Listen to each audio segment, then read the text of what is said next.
analyze their body language, their posture, their intonation. And as a magician, I'm doing experiments every day, right? I'm going up to people. And the interesting thing that magicians can do is I can force something on you, whether it's a free choice or a question where I already know the answer, and then determine if you're lying or telling the truth based off of your reaction. So here's a simple example. Say I know what your card is, and I say, is this your card? And they go, no. Well, I already know because I use different techniques. And now that's a tell. So if I approach them again, I know if they're lying or not. Does that make sense? Yeah. It's that I already know the answer, Yep. and then I can prompt them to respond. And based off the response, I can kind of analyze how they lie. How can you tell typically if somebody is lying to you or not? Like, are there things that you notice with their There's face? tics. The most obvious one, and people probably have seen this and heard about it, is the eye flutters. Like, Yeah, like yep. that. Eye flutters, a blink on a response. So if I ask you a question and like, no matter what, you say no, okay? No matter what I ask you, you say no. Understand? Yes. Oh, no. Oh, wow. See how easy that was? Is that automatically something so simple like that? Because magic is a reflex.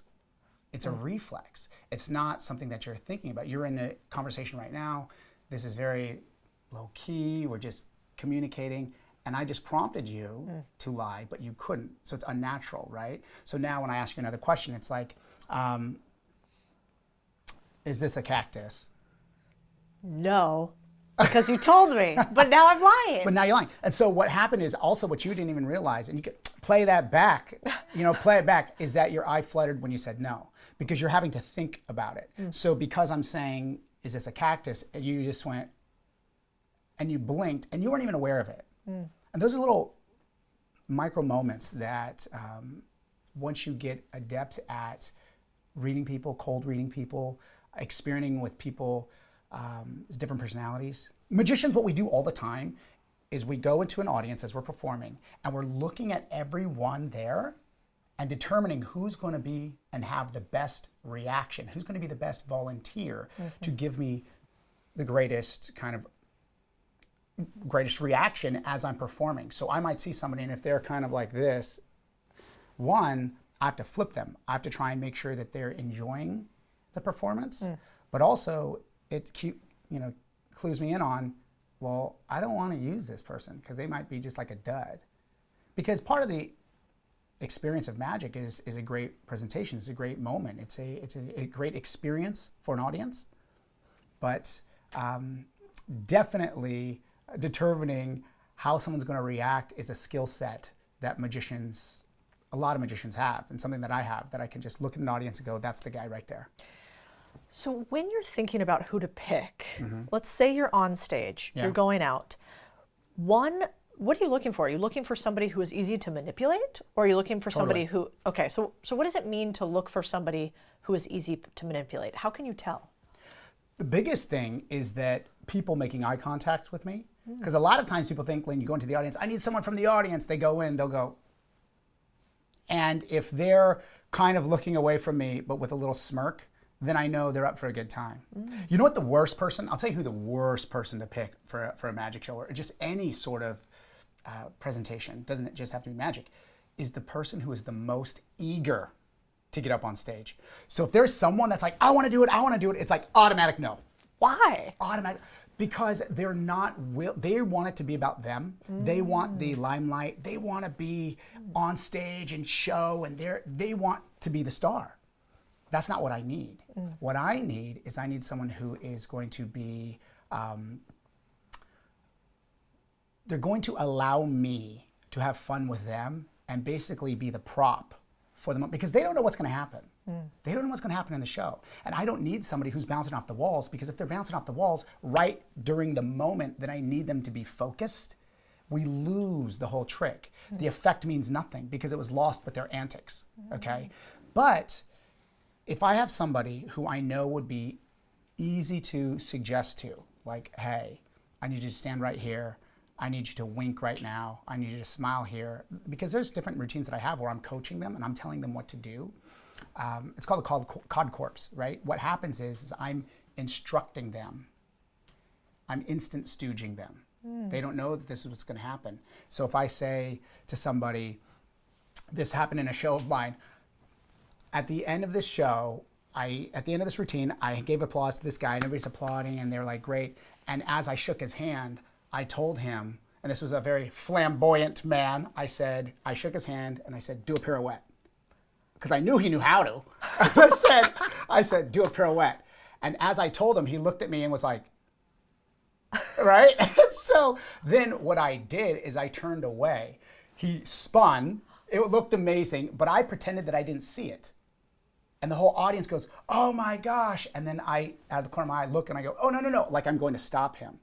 And that is the key moment. And it was knowing ahead of time, bringing him on stage, seeing that he was able to take instruction, that I knew that I could get that out of him. Same thing with kids. Look, running a podcast or any content operation is a grind. The editing, the clipping, the captions. It's enough to make anyone quit before the fun even starts. Enter Riverside. This tool is your content powerhouse. Forget decent quality virtual calls. Riverside gives you 4K video, pristine audio, and makes deadweight tasks disappear faster than bad ideas. Their text-based editor slashes, silences, and edits errors with one click. Needing some extra clips? Riverside's AI Magic Clips finds the moments people actually care about and delivers them to you. No guessing, no endless replays. And here's the kicker. You don't even need to record in the platform to use its features. You have the option to upload your footage to Riverside, letting it handle the heavy lifting. So you can save your brain power for the creative stuff. So stop drowning in edits, get busy creating, hit the link in the description, use code Cody, and thank me later. That's fascinating. Is that what it means to read magic, or what does it mean to read magic? Oh, that's a good question. Reading magic.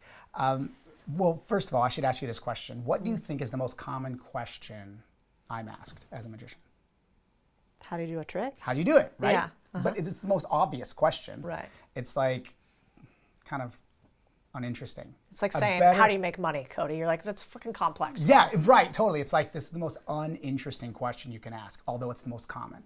A better question is, do you know how other magicians do their tricks? Right? Like if I were to ask you, I might say, so Cody, this business over here, what are they doing? How are they actually making it happen? And you're going, well, actually, here's the rules. Here's the deal. Here's how it's structured. This person's taking a piece here, because you know all about it. So same thing with magic. Imagine seeing sheet music. If I had sheet music right here, can you read music? No. Yeah, me neither. I see a bunch of black squiggly lines, right? I'm just like, I don't know what this is. I guess it's I don't know anything. But someone who can read music, right? They can look at it. They know what it is. They know what it sounds like, the beats, the tempo. They know everything. Now, I can read magic. So I can watch another magician, okay? I know why he's saying the things he's saying, why he's standing the way he's standing, why he's wearing what he's wearing, why he's choosing to use these specific words. Because I can read magic and I can see, and just by watching, and I'm not trying to figure it out, but I know what he's going to do and how he's going to do it before the audience even realizes. I was watching a friend of mine in Vegas. I went to a show, and like halfway through the trick, I'm just like, this is great. That's amazing. Nothing's happened yet, but I know where he's going to go. And so that's what reading magic is. If you know enough about magic and you can read it, you can watch a magician. And so therefore, I'm more interested in the presentation than the actual method. Oh, it's sort of interesting. It kind of reminds me of body language. Like they say that 80% of body language is nonverbal. Totally. And so I wonder, do you think that we are turning people off, we're losing people before we even open our mouths sometimes? Oh, 100%. 100%. And that's why first impressions is so important, right? I mean, these things seem so obvious, but before every one of my shows, the curtain's down, and I'll walk out, I'll get mic'd up. It's 4 minutes, 3 minutes till show. I'll walk across the stage and I'll listen to the audience. And I can determine, because I know how many members we have that night, whether it's a couple hundred or whatever. And I can say, they're quiet. For this size of group, they're quiet. What does that mean? That means my first impression, I have to get them there. I have to raise their energy a little bit. If they're really loud and they're chatting and they're making a lot of noise, I'm like, they're a little rambunctious. And I'm going to have to get their attention, hold it. I'm not going to allow for them to basically run away in their pockets of friends, and then I'm trying to catch them saying, hey, pay attention, pay attention. So it's constantly listening to the audience. And I suppose the best way to do it is to go out there and be genuine, right? So even when I did Main Street of Wall Street, right? I was out there, come out for the very beginning, and it's like, hey, everybody, let's get started. No one's paying attention, right? There's hundreds of people in this conference room. Right. And you just have to wait. Because I feel like if you bash them and you're like, come on, people, let's go, like it's a high school pep rally, adults and people are like, who are you? Wait, what are we doing here? But if it's like, all right, we're going to get going here. All right, are you ready? And then I also do a lot of things within that particular performance or that event. I'm engaging with a few people in the front row that allows people to settle in. And then I can address the group as a whole. So it's constantly auditing and constantly keeping an eye and being aware of the entire audience, especially when you're a large audience, whether it's up front, whether it's in the back, and all things. What do you think about, I've seen you do this one-on-one with a lot of people. And so, let's say men, for instance, right now, I think it's hard dating out there. There's a lot of men that are maybe, I think it's called projecting. Like they'll go up to a woman at a bar and they'll lean in and they'll be loud and, kind of close the space between the woman, and then they're sort of rude if it doesn't work out. Yeah. And so this projecting is actually a sign of a lack of confidence as opposed to they think it is confidence. So instead, how do you project individual confidence? Well, I think the best answer could be summed up in one word: competence. Confidence is just competence. So when you know your stuff, I don't have to try to impress you, right? If I ask you all about business, you're not going to go, well, I think that. You're just going to go, this is what it is, right? I mean, and so if someone asks me about performance, about show, I've literally done thousands of shows for millions of people live, not including media, right? Live. So I just sit there and go, oh, I know this audience. Why? Because I've been in front of this kind of audience 1,000 times, right? Here's the best move for picking up a girl, especially. So I work in a casino, and I've been working in casinos for years. And so what happens, there's nightclubs in the casino, and then I'm a resident there, so I have a show there. People know me. I'd walk in, and they just let me in and whatever. And this was the best way, and it's so funny, is I'd wait. I would see some guy try and hit on this girl, and this girl's always just like, oh, gosh. Every time, they're loud. They're, spitting all over her because they're drunk, and I'd like, oh, my gosh. And then the guy would leave, and she's like, oh, turn away, roll her eyes. And I'd just go over to her, and I would just like put my hand on her shoulder and just say, I just have to apologize for that guy. I know you're having a good time. I'm so sorry you have to deal with that. Have a great night. And then she'd start to talk with you. 1,000. Every time. And the thing is that she'd look at me like, oh my gosh, thank you. Like I'm noticing her situation. That's being genuine, because I was genuine. And whether something happened or not didn't really matter. But like it allowed the door to be opened. So now she knows that I'm not a creep and I'm not going to bother her. Yeah. It's almost like you're releasing the pressure valve too. Yeah. She's like, and you're like, and then you're her exhale. Yes. You get to catch the exhale. Yeah. Which is really interesting. You see it all the time in casinos and the nightclubs. It's so funny. And I'm always like, here it goes. I mean, but to be perfectly honest, I haven't been in the nightclub scene for a while. I've been doing other things. But when I did go. That was your move. That was the move. Yeah. So I think for a lot of people, they're not even aware of their body language. They're not even aware of like what happens when they present to somebody. How can somebody change their body language and the way that they engage with people if nonverbal is so important?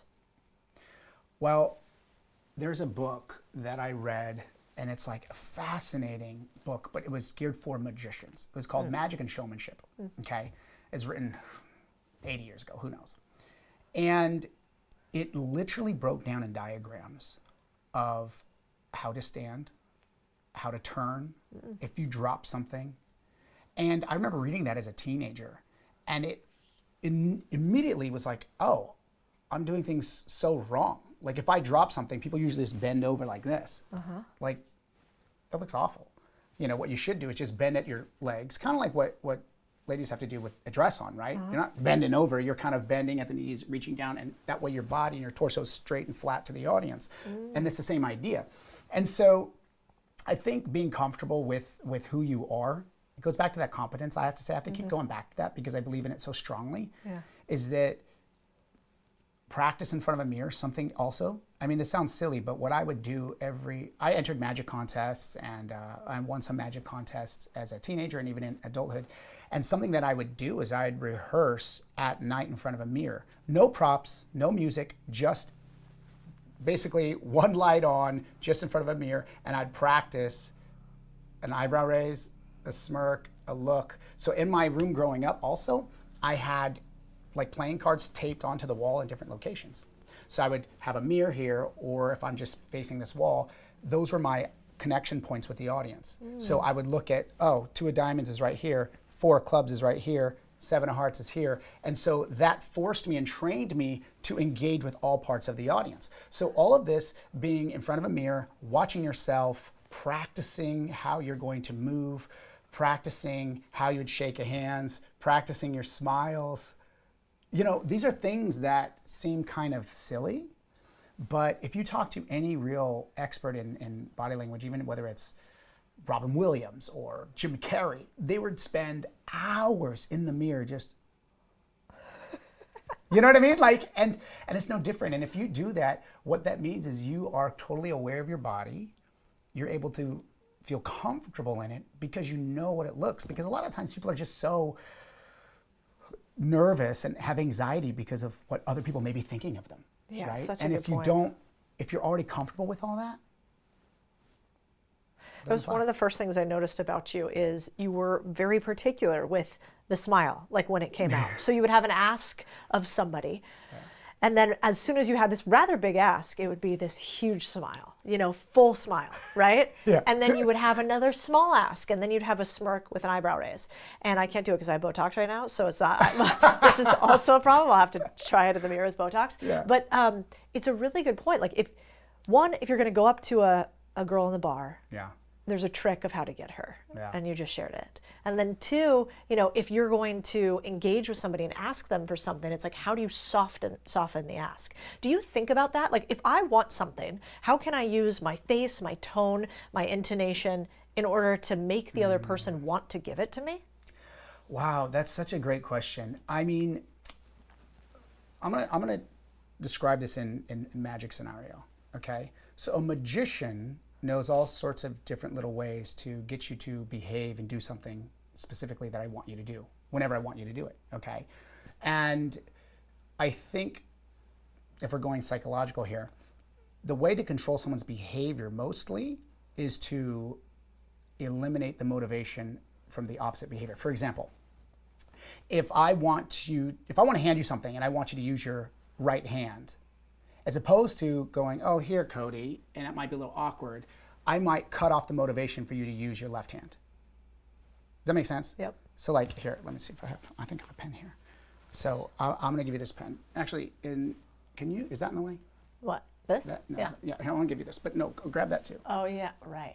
Right, and so I just occupied, do you get what he's saying? It's like, 100%. I just occupied your brain with, is this in the way moving? And this was a silly example that I just came up with right now, but it didn't feel awkward because if I were to give you a pen, like this and I said, here, I think I'd take, yeah. you would take it with your left hand because it's the closest hand. So I have to cut the motivation off. So what does that mean?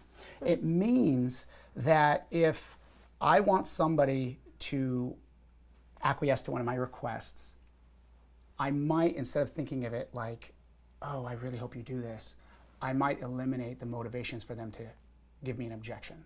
That's so smart. You know, I think about it almost from a respect perspective. Like, I remember in my career previously, there were many points where I would be talking, but people wouldn't be listening, or I would, you know, I would feel like they weren't hearing me, or maybe I would talk too much because I felt like I wasn't getting the respect that I wanted, you know? And I think a lot of people feel like that. Yeah. And especially maybe in meetings, like what would you do in more of a corporate setting if you were trying to get somebody to actually listen and hear you? Wow, this is where showmanship comes into play. And this is where theater techniques come in too. And something that I love, and I've been doing it now because in this interview, right, in this conversation, and I did it downstairs right before, is that there's things that vocal intonations, interest. So like if I lean in, right? You're now more engaged. Yeah. If I lower my voice to more of a whisper, it's called sotto voce, right? These are like theater techniques. These are performance techniques.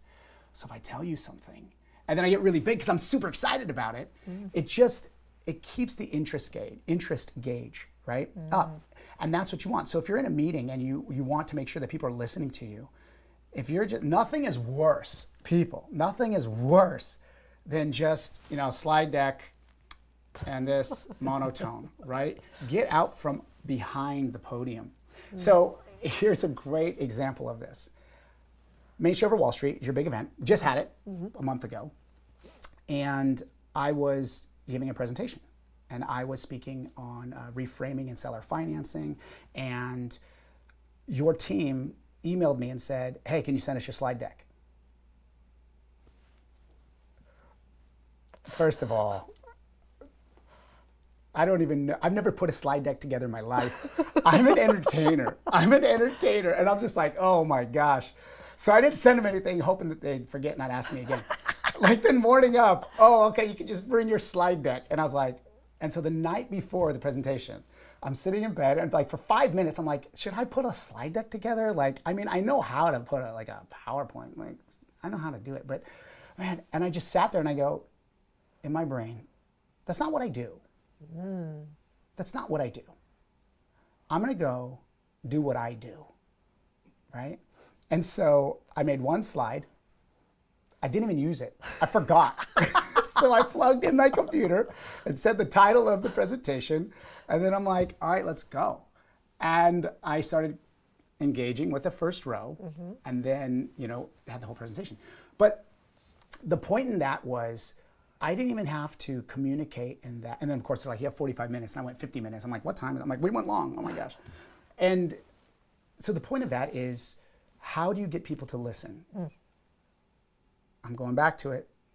Competence. Knowing what you're going to talk about. For example, with Jordan Peterson, oh, man, I watch his videos on YouTube. They're amazing. And he said before, he's like, if you're going to give an hour presentation, you need to know and be able to speak on this for like 4 hours. Yep. And that's the competence.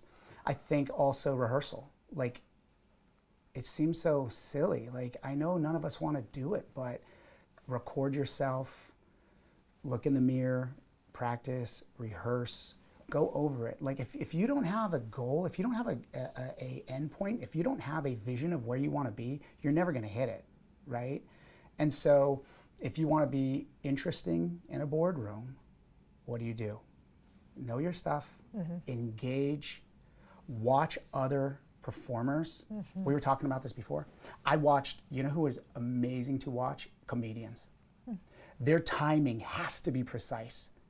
Because if their pause is too long, the audience drops. If they respond too quickly, they don't allow for the audience to react with laughter, and they say the punchline too soon, half the audience, doesn't hear it. So it's constantly listening and watching the audience. So it seems like a lot of being heard and listened to and respected is actually listening. 100%. First.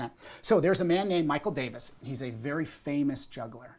Okay, he was on SNL back in the day, big shows, amazing. I was probably 18 or 19 years old doing a show in Lafayette, California at this country club kind of thing. And they hired me to perform for their annual event.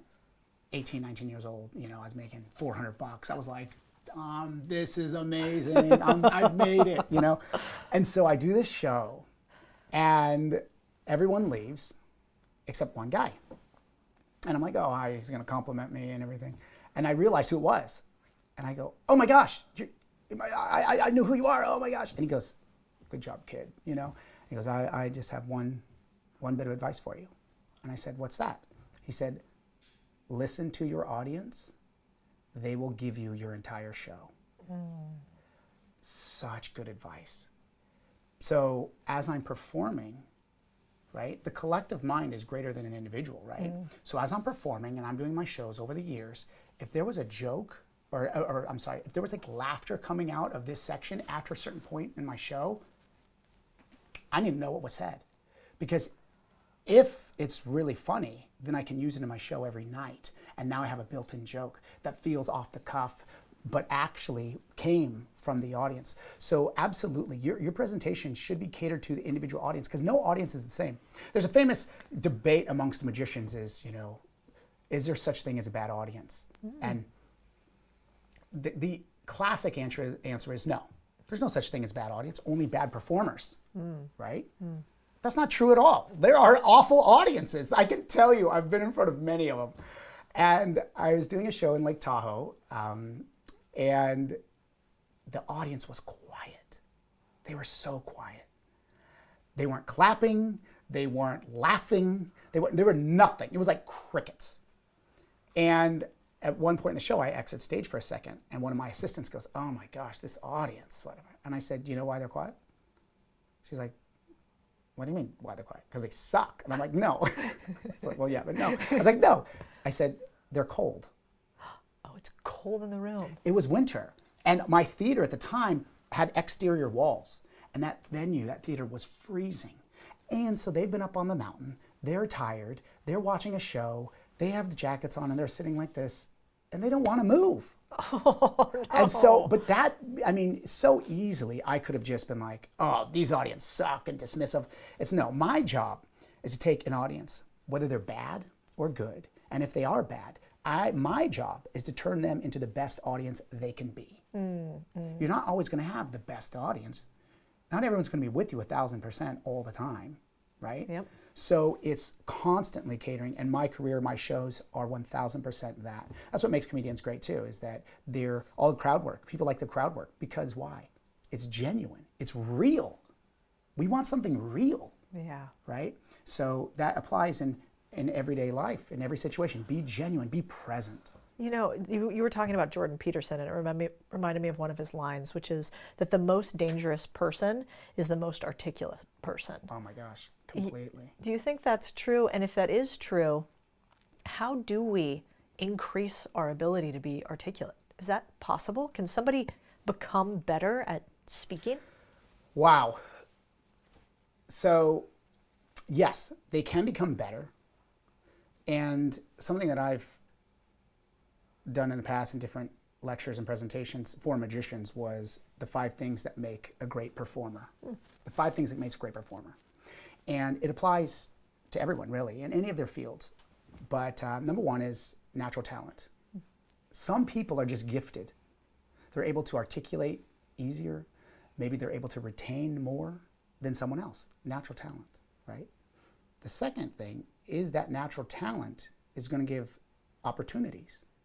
Okay, those opportunities are going to manifest, and now you can speak here, you can communicate here, you have a job opening here, whatever that case may be. The third thing is confidence and experience, and that's where that competence comes from. The confidence and the competence only comes through experience, which is doing it over and over again. The fourth thing is hard work. So what's that saying, hard work beats talent if talent doesn't work hard, right? And the fifth thing is gratitude, and I think is actually one of the most important ones. But when you extrapolate that from performing lens, and in general, I have listened to YouTube videos and lectures, thousands of hours. You do videos on like how many books you've read, okay? Like, it's gaining the knowledge, but something that I've been doing more so, because I feel like it was like a game, like achievements, right? Like, you read this many books, and it's like, great. I just read on Audible, I listened to 59 books this month. It's like, no. I think it's better. What I've been trying to be intentional about is going through books, reading the same chapter over again, and taking notes, and careful notes. And I think that, to answer the question, you can get better if you focus in on maybe one speech that you like, that you see a presentation, and you focus and you study how someone's so articulate, whether it's on a YouTube video. And I mean, YouTube is amazing because you can just break it down and watch it over and over again. So if you see someone that you're like, hey, I wish that I could communicate like them, watch them over and over again. See what they're doing, right? And I speak this way because I've been doing it for years, but like even there, when I'm giving that interesting information, I'm like, watch them again. My voice changes, how I'm speaking, communicating, my intensity, that all changes. And I think that's what, leads to a captivating and more articulate person. I love that. You know, I was reading up on magic before this, as one does. Oh, yeah? As one does. And one thing that I didn't know is, did you know that Charles Manson was a hypnotist? Did you know that? You are digging deep. Is that not true? No, I don't know. I don't know, but I mean... Charles Manson supposedly was a hypnotist and also hypnotized people in prison, which I thought was fascinating. So then I went down this hypnotist rabbit hole. Hold on, Times. Yeah. You said you were looking up magic. How does mass murder and hypnotism fall in that category? Now I know where you group me. YouTube, very dark rabbit hole at the end of the day. But I wanted to, I know that you do hypnotism sometimes. Yeah, I've trained. I've never done it on my own, in my own hip show, but I've definitely trained with. Is that what they call it, a hip? It's a hip show. Yeah. Yeah. How does one train in hypnotism? Oh my gosh, the induction is the most important part. And it's not unlike reading your audience. That's why whenever you see a hypnotist show, they grab like 30 audience members, right? First, and then they start eliminating them. And at the very end, there may be 6 people left on stage. Yeah. And these are the 6 that are the most controllable, the ones that are the most easily suggestible. So everyone can be hypnotized, okay? And think of it this way. Have you ever been, and here's an example of it. Have you ever been driving and all of a sudden you're there and you're like, oh my gosh, like, wait, I was zoned out and I just drove wherever it is. Yes. That's essentially the same as hypnotism. You're kind of present, but your mind is elsewhere. So you're kind of blocking. You cannot recall anything that just took place, even though it actually happened in the physical world, right? So it's the same idea. And some people are more prone to that. Some people are more susceptible to that, right? So if you're really focused and you have caffeine and you're not tired and you are really, energized, that's not going to happen. When does that happen? You've had a long day, you kind of relaxed, and you're just kind of over it, and then you zone out. That's why hip shows start with that. It's like, relax. And you start eliminating the people who maybe are going to be counter to that. And so you don't want somebody with high energy. You want somebody who's a little bit relaxed, and that's why it starts that way. Interesting. I had no idea about that. Yeah.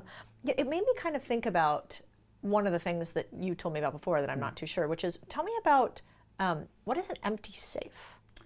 So, the empty safe, and I absolutely love this. Why do magicians, and we can branch it to hypnotism, but why do magicians keep their secrets? So other people can't copy them? Yeah, okay, business savvy, right? This is a business podcast. She's like, job security, first of all, okay? Yeah. Eliminate the competition. Yes. You can grow your sales. No. That's not why? What? That's not why. Okay. The reason why magicians don't tell their secrets, okay, is because if the audience knew the secrets, they'd immediately become disenchanted, right? So magicians guard an empty safe, not just to protect these vital, important secrets, but they guard the safe so that other people don't discover that it's actually empty. Interesting. Right? So it's like Santa Claus. Kind of Santa Claus. I mean, it's like if I have my nephew and my niece is 1 and my nephew's 5, fun age, and my sister's like, I think it might be time to take him to like Disneyland or something. It's like, I don't really want to go to Disneyland, but I would go with him. Yeah. Why?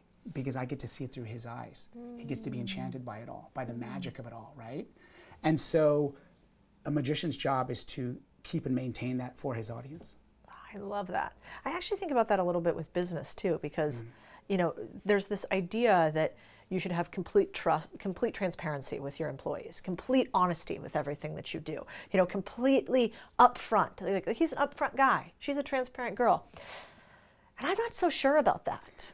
Yeah, I mean, what does that mean? That's such a buzzword right now, transparency, right?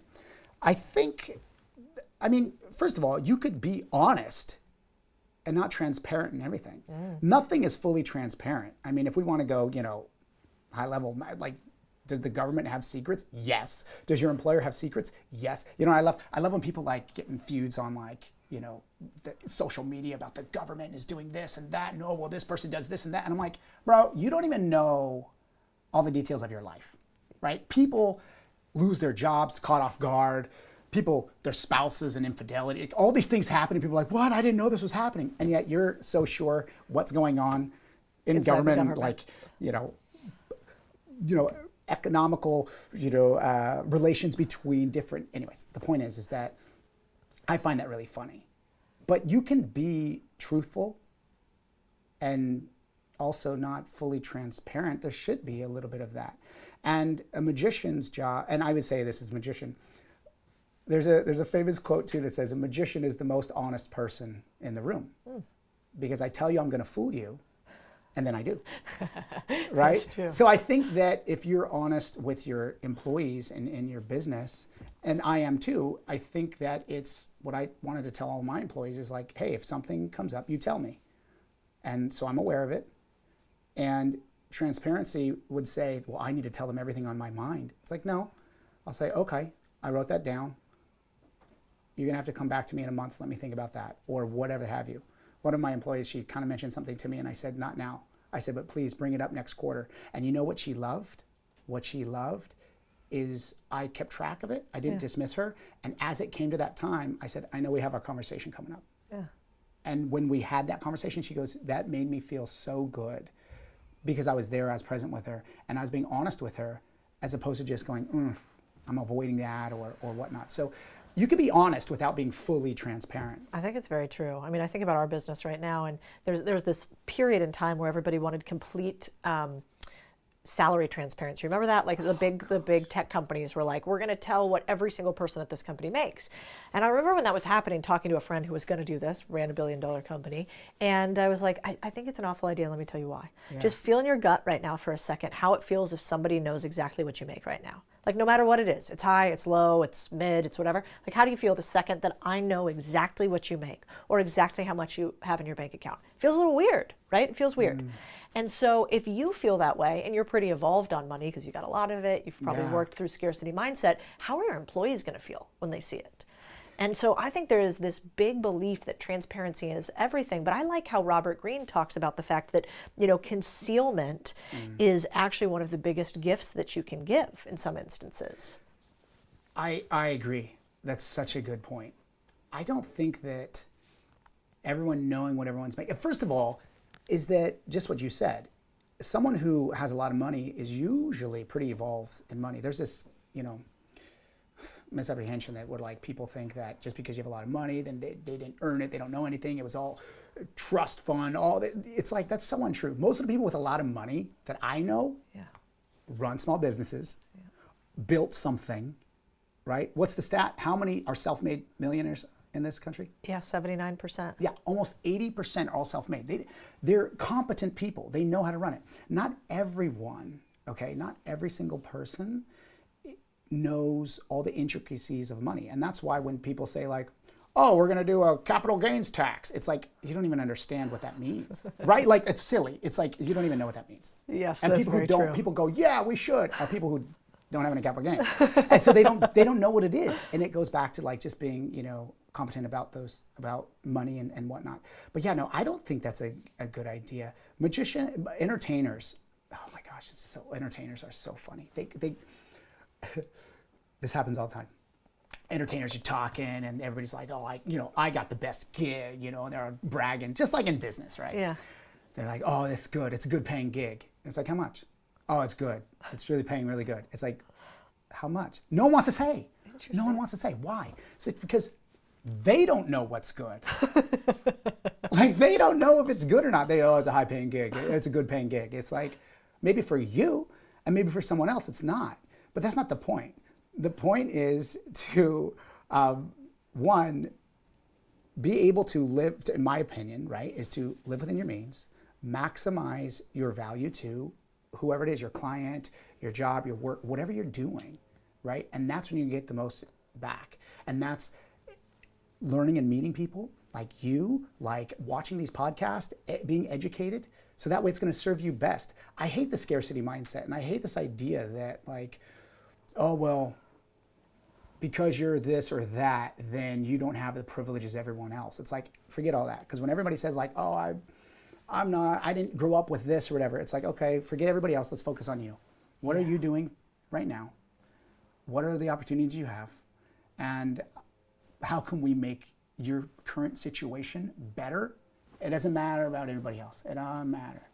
I had this conversation with a friend of mine one time, and she said, you know, she said, you know, I think if Timmy has a bunch of candy, she should share some with Jamal.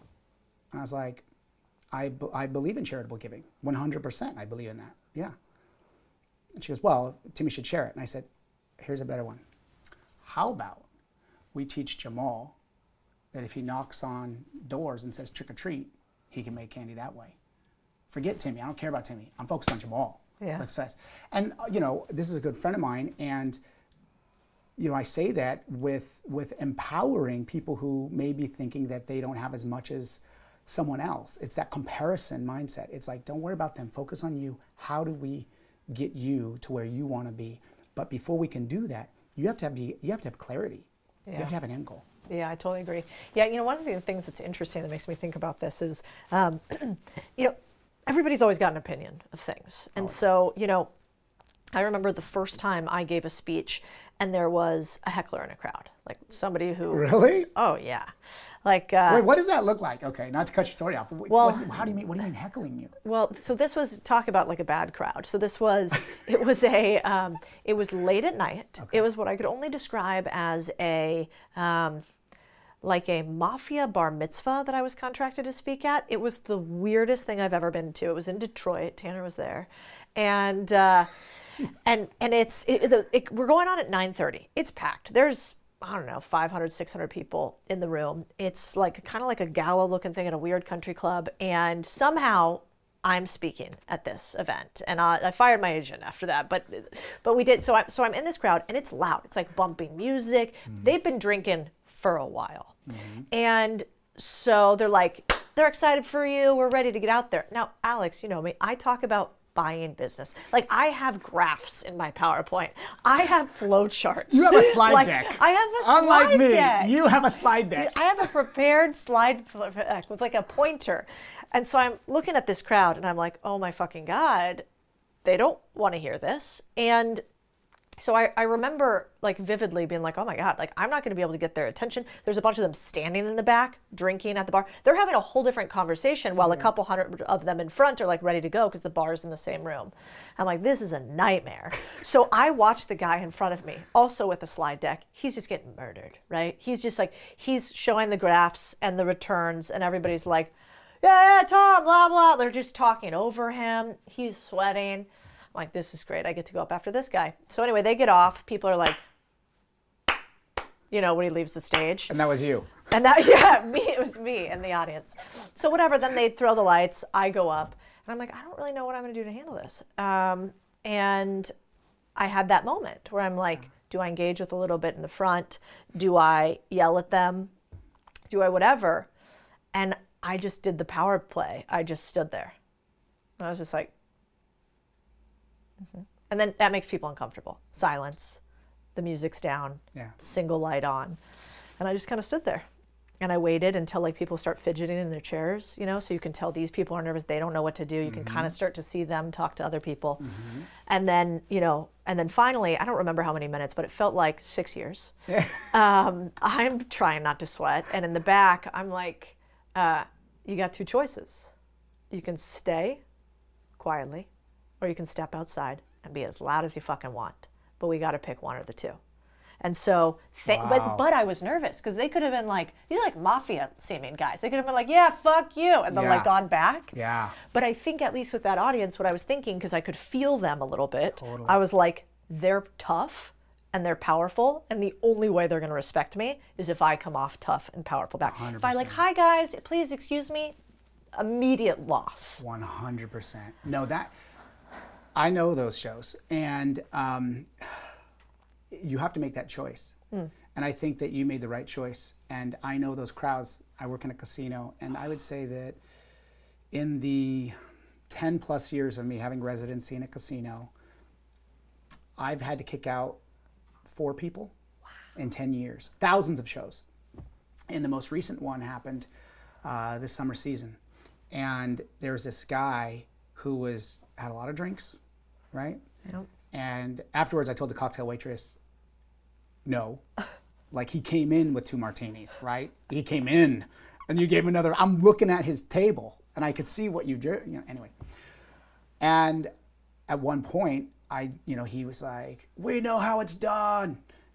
And like, I don't perform in a very challenging manner. It's all in good fun. And I'd probably be more nervous earlier in my career, but also if I knew he knew. Oh, right. Right? But he didn't. He's just saying it because that's what you say at a magic shop. And so then I just said, you know what? It's time for you to leave. And then he's like, I'm not leaving. And so then I told Tony, who's my audio, I just said, Lou pre-show. So now music comes up, I pop my mic off, I kind of go over to them, and the people sitting around them can hear us, but the majority of the audience can't hear this interaction. And I said, it's time for you guys to leave. And then I did the same thing that you just did. I said, they go, no, what's that? And his wife was like really embarrassed because she's like, he just had a lot to drink. And I said, I understand. I said, you have 2 choices. She goes, no, we'll stay. I go, it's past that. You have 2 choices. Either you get up and leave, or security's gonna be here in like 2 minutes and they're gonna escort you off of the property. Yeah. She goes, no, we'll stay. I go, those are your 2 options. You don't have any other options right now. I said, so I know it's embarrassing for you. And I'm talking to the woman now because she's like, oh, I'm staying here. And so I was like, I know it's embarrassing, but those are your options. And they eventually got up, and it took some time, and it was a little uncomfortable for the audience, but at the same time, they know that I have their back. That's exactly right. I have the audience's back. And of course, what happens every single time, they leave the theater, and then as soon as the door closes behind them, the whole audience claps. They're clapping. And something that's interesting, and in your situation, it's a little bit different because you're speaking at an event where people are buying tickets to my show to see it, is that, it's like, you guys paid money for this, and I respect that. How I pay my bills is by you guys buying tickets to my show. Yep. So you guys are my important customers that I want to make sure that I serve properly. The funny thing is they contact Ticketmaster, they wanted a refund, and I was like, and so box office, do you want to refund this? And I was like, no. I was like, first of all, I record all of my shows, right? And I have a mic, so that way when the house mic is off, we still have it on the recording, right? That's hysterical. So you can hear the whole exchange. They wanted a refund? They wanted a refund, and I was like, no. That's one of the first, few times I'd be like, and no. Yeah. Also, you need to pay me more. Now I'm mad. Now I'm coming after you. You we're going to bill you again. Yeah. No, and so those things happen, but you definitely have to make those choices. And the more experience, the things that aren't going to, throw me off. Earlier in my career, with less experience, I would have been like, oh my gosh, what do I do? How do I handle this? And just a little nervous, and now the show's going to continue. Here's something that I do in a lot of my shows, especially at corporate events or smaller, not kind of my theater casino show. I'll come out, they'll introduce me, Alex Ramon, and I'll start clapping, and I'll just keep clapping. And I'll keep clapping, and it's kind of a funny joke, and people clap, and then they think, okay, it's over, and I'm like, and then they, oh, okay. And it's usually a man that will go. Oh, so you can tell. And now he's got an eyebrow raised. He's like, I'm not doing this. You know what I mean? Yes. And now it becomes this power play, right? I cannot let him not clap. Oh, wow. Because if I do, he now is the alpha in the show. Weird. I have to be the one in control. Because the minute that I get this person to do it, they know, look, I'm running this. And I will wait it out because I'm not going anywhere. I'm not going to start until I'm ready. And sometimes I'm ready based off the audience being prepared, being ready and receptible to the show. So this just happened. I was in Phoenix, and I was doing this gig, clapping, and this guy's like, no. And then what happens is they kind of see, I'm like, okay, you're doing it. Okay, I got you. And then I see the one person, I'm like, there he is. And now I zone in on him. I'm just staring at the guy. And when you make eye contact with somebody, you just dead stare him the whole time. It makes most people uncomfortable because then they're just like, you know what I mean? And it's like, I'm fine with it. Like, I will sit here and stare you down. And then the whole audience kind of sees that the guy's not doing it. So what happens? All the audience turn on him and they're like, come on, dude, let's go. We want to see the show. And then eventually they break. And sometimes it's been awkward to where it feels like, we've been clapping for 9 minutes. And really, it's maybe only 30 seconds or 45 seconds. It's a really long time.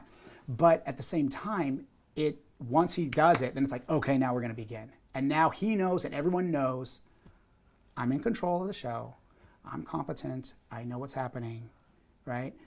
That's a great point, too, because I also think it's like for your everyday life, there's a lot of ways to do these power plays. You're not trying to one-up somebody, but you're trying to establish a certain level of respect, basically, in order to get people to engage. And you can see it a lot in meetings in business, let's say. So you have a group of people in a meeting, and you can kind of tell like who's typing on the computer and not paying attention, who's got like a look on their face like I'd rather not be in this meeting today. And so even in like a small group of 5 or 6 people, the way to fix that is usually you call them out. You go, oh hey Bob, like, how's it going? You thought about that the other day, didn't you? And then they're like, fucking put the computer down, right? And so it's like, I think darkness always gives to the light. So where can you put some attention on it? Totally. And that is how you assert dominance without even realizing. It's like the dog with the paw over your hand. Right. I mean, calling attention to somebody and putting the kind of social anxieties on them shapes them up real quick, right? And another thing that I've done in my shows and my performances is, just saying, hey, look, guys, I'm here to give you my best. I'm here going to give you my best. I appreciate you giving me your best. And it's like, hey, we're here for a reason and a purpose, and can I be real with you guys? I'm going to be real. I'm going to be genuine. I'm going to be present. And that's the biggest thing for me and my career now. And what my audience at the meet and greets always say is, because I remember people's names and there's callbacks during the performance and it's very highly engaging. And it's like, I want the audience to know that I did the show for them. It wasn't just a play, same line, same everything. No, I want it for them. And that keeps people who may be uninterested engaged because you can call them out. And here's another thing that I do, which is if you see somebody straying, not kind of paying attention, not unlike what you just said, which was, hey, Bob, right? You had this point. Yeah. You praise them a little bit, right? And so if there's a guy who's kind of like watching the show or whatever, a little less interested, I might look at him and go, pretty good, right? Like and all of a sudden I'm giving him permission. Yeah. I'm giving him some attention. Yeah. Right? Yeah. And is it the same with hecklers? Like you don't want to give the big hecklers too much attention, but you also have to move them to the side. Like how do you manage trolls live? Totally.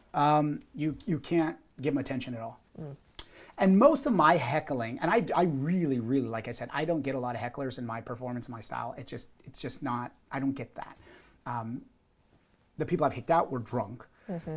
But most of the disruptions that I get, and that's why I don't call them hecklers per se, are just people who are super enthusiastic that are just being a little disruptive and annoying the people around them. Yeah. So they were like, yeah, that's great, right. And it's like, bro, nothing happened yet. Like settle down. Do you say that? No. It's, you don't give them attention. You don't feed them. Yeah. Here's what happens all the time. At the end of some routine or end of a moment, someone will say something really loud like, oh yeah, it's not up your sleeve or something silly. And they think it's hilarious, right? They think it's great. And it's like, oh boy.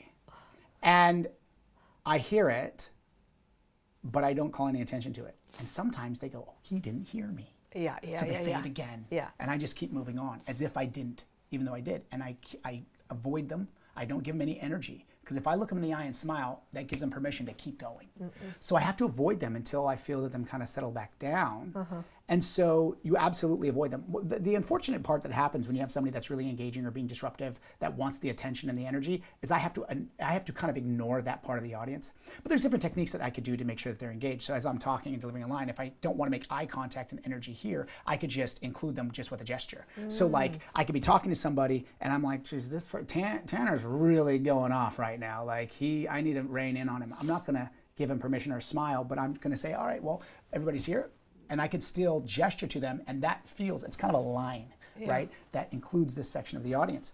But yeah, I don't think that giving them, really what people want is the attention. And by giving them the attention, it gives them permission to keep being disruptive.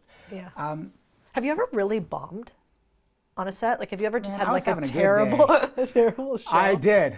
I never should have been in there, okay? They booked me. It was just like mafia bar mitzvah. Okay. It was in I've been Detroit. there. I've been there. I bombed. Oh gosh. Oh man. It was in Miami at the Faena.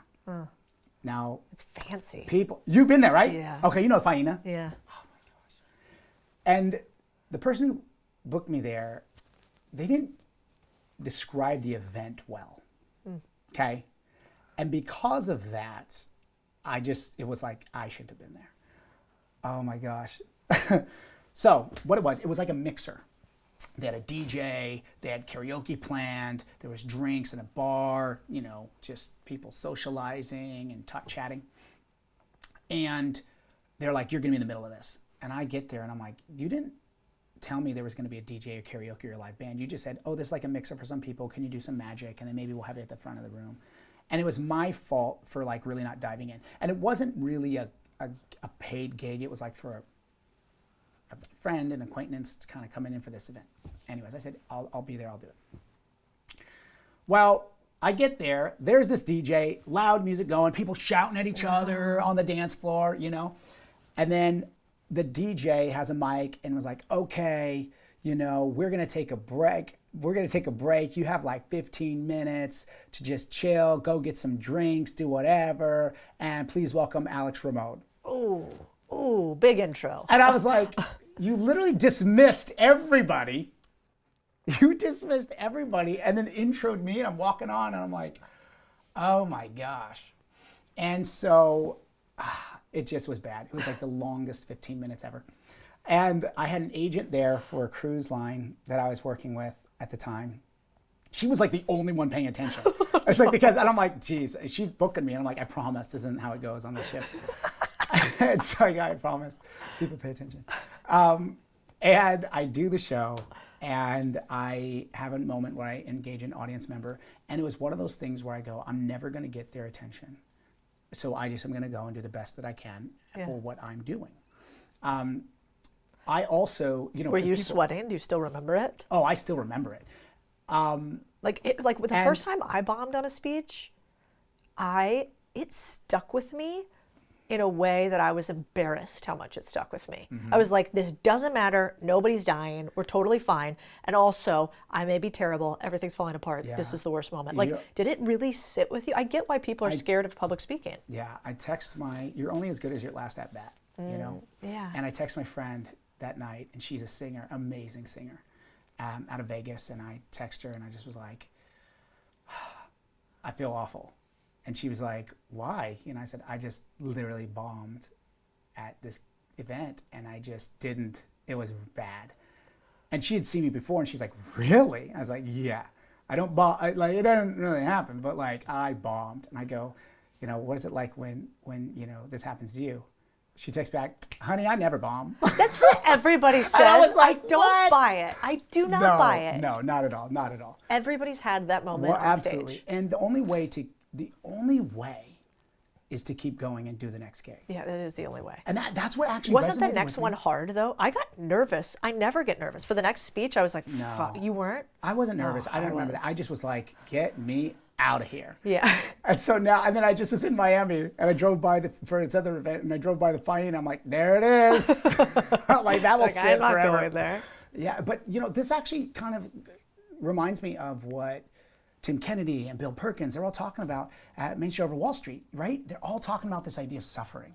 They always talk about this idea of like, keep going. It's the persistence. It's the relentlessness of the end goal of keep going. If you are going to allow something, a failure, I don't even use that word. I hate when people use that word. Oh, I had this failure. I failed here. It's like, no.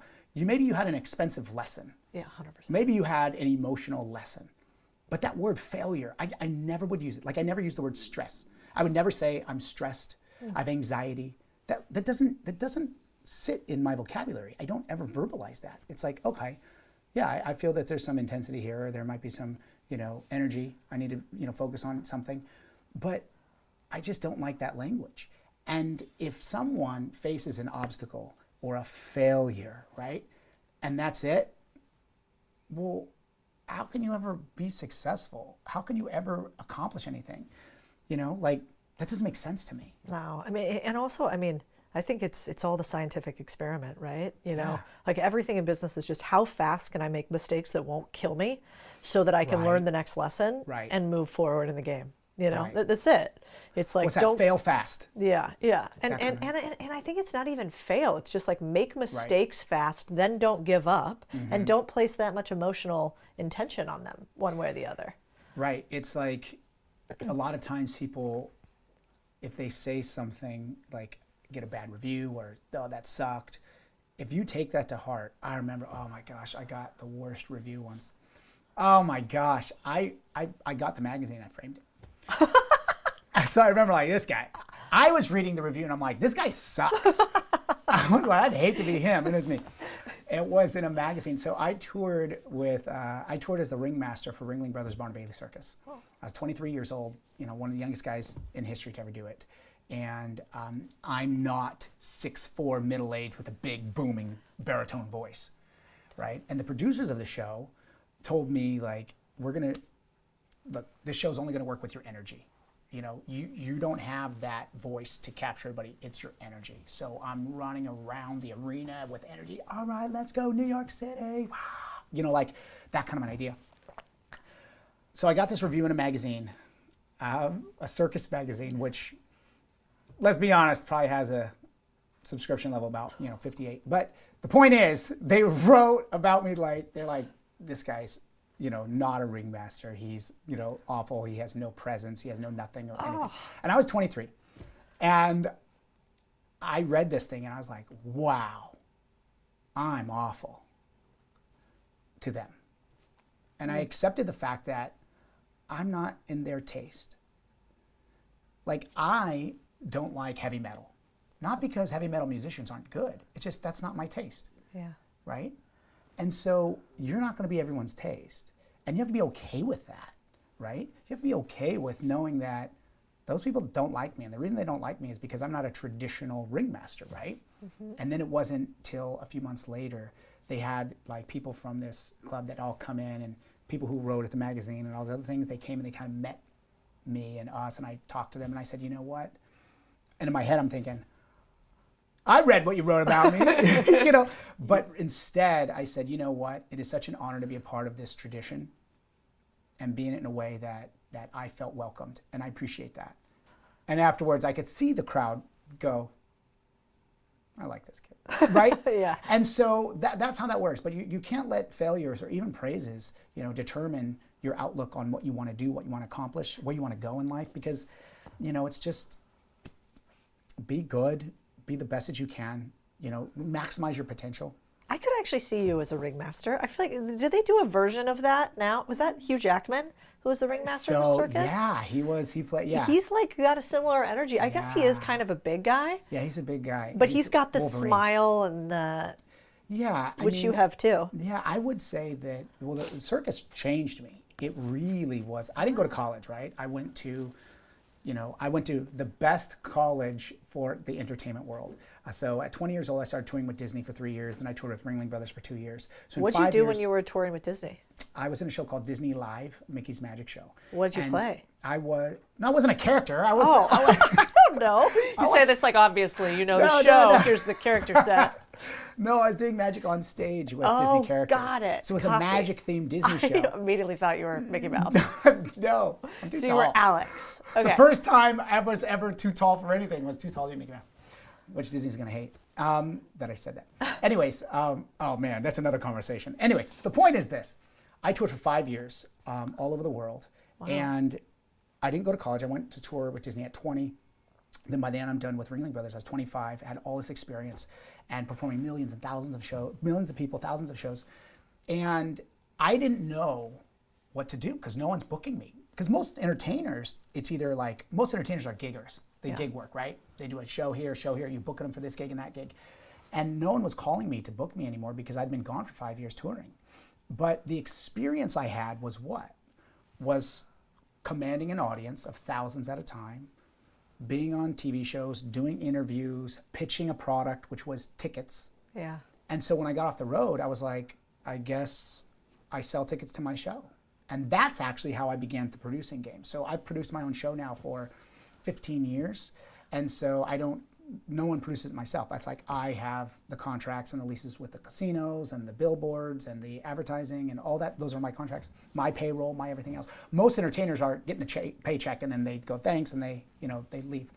And so, but Ringling kind of opened my eyes to that, and it changed who I was as a person, individual. It demanded so much of me to just grow. So at 23, it was like, okay, I have the keys to this circus. I'm the one in charge, and I took that. That's crazy. Yeah, I took that responsibility very seriously. And so, at 23, and there's a cast of over 100. We traveled with 300 people at a time. It was like a little town moving around. Lived on the circus train. It was amazing. Amazing experience. An actual train? Yeah. Wow. What's the craziest circus story you have? I don't even know this about you. Yeah? No. Craziest? Well, I wouldn't say the craziest. Let's go to the most embarrassing. We were in Texas. We were in Corpus Christi, Texas. Hurricane Alex was coming through. There was a leak in the venue, and there was this puddle in the middle of the arena floor. And I'm the guy with 6 Super Trooper spotlights on me. And I'm like, let's go, whatever, saying my lines, getting them going, and I'm running. You have a cane and a hat and the whole outfit? I didn't have a cane and a hat, but I had these really amazing set of tails. The jacket was incredible. It was amazing. I'll show you a photo. Okay. Anyhow, I'm running at the beginning of the show, and I jump off this platform. I land on the puddle, and I just start barrel rolling down the arena floor. No. And nothing sucks the cool out of you. Like a barrel rolling on the ground, and my tails were over my head. And I'm like getting up, like. What do? You get up and you keep going. Keep what are you going to do? And so that was really embarrassing, but yeah. Oh my God. Yeah. Do you have all the animals too? Are there like tigers and bears? There was tigers and we had elephants. Ringling Brothers since had, it was an old business model, and they lived on the train, they had animals. A lot of people, got upset with the animals. I personally can only tell you I never saw any animals mistreated. I can only tell you from personal experience. Yeah. Whether animals should be in shows or not, that's a different debate. But as far as the treatment, I personally never saw any animals mistreated. Yeah. Ringling Brothers just reopened, and now they changed the formula. Okay. No animals, no ringmaster, no train. It's a little bit different. It's an exciting show. I was on that. Who owns that? So is that private equity backed? No, it's a private company. Feld Entertainment is worth about $3 billion. Whoa. One man and his daughters own it. They bought Ringling Brothers Circus, who knows, 50-something years ago. Feld Entertainment is a parent company of Disney on Ice, Ringling Brothers, Barnum Bailey Circus, Monster Jam, Supercross, Motocross, all the big arena and stadium shows. It's Feld Entertainment. And that's actually where I really learned about business and the business part of the show business, right? And here's something that I love this story. And this happened with my friend. So the owner and CEO of Feld Entertainment at the time was a man named Kenneth Feld. And my friend was sitting with him at a show. I don't know if it was circus or Disney, it was some show. And they have intermission. And there's people selling popcorn, cotton candy, and those light ups, the little wand that spin around with lights and all that stuff. I used to love that shit as a kid. Yeah, you love it, right? Totally. And my friend said that Kenneth, they're sitting at intermission, they're looking around, they're seeing all these spinny lights going around, and Kenneth goes, "You see that light?" He goes, "Yeah." He goes, "Now these are arbitrary numbers, but the point will be made." He said that cost us $2.25 to make. We sell it for $10. But I just bought the factory, and now it costs us $2.17 per light. It's like an extra, cool $2 million a year or something. I love that. But basically, and when he sees the lights, he sees money. That's right. And so that was a first, again, arbitrary numbers. Nicole's probably going to text me and be like, "Why did you say that on the podcast?" But the point is made, is that he was such a smart businessman, and the Felds were incredible to work with and work for. I consulted on some of their other productions, and they're incredible people. Anyhow, that kind of opened my eyes to business and acquisition and how they made their money and the merch and everything else, because that's ended up what I did, right? With you as being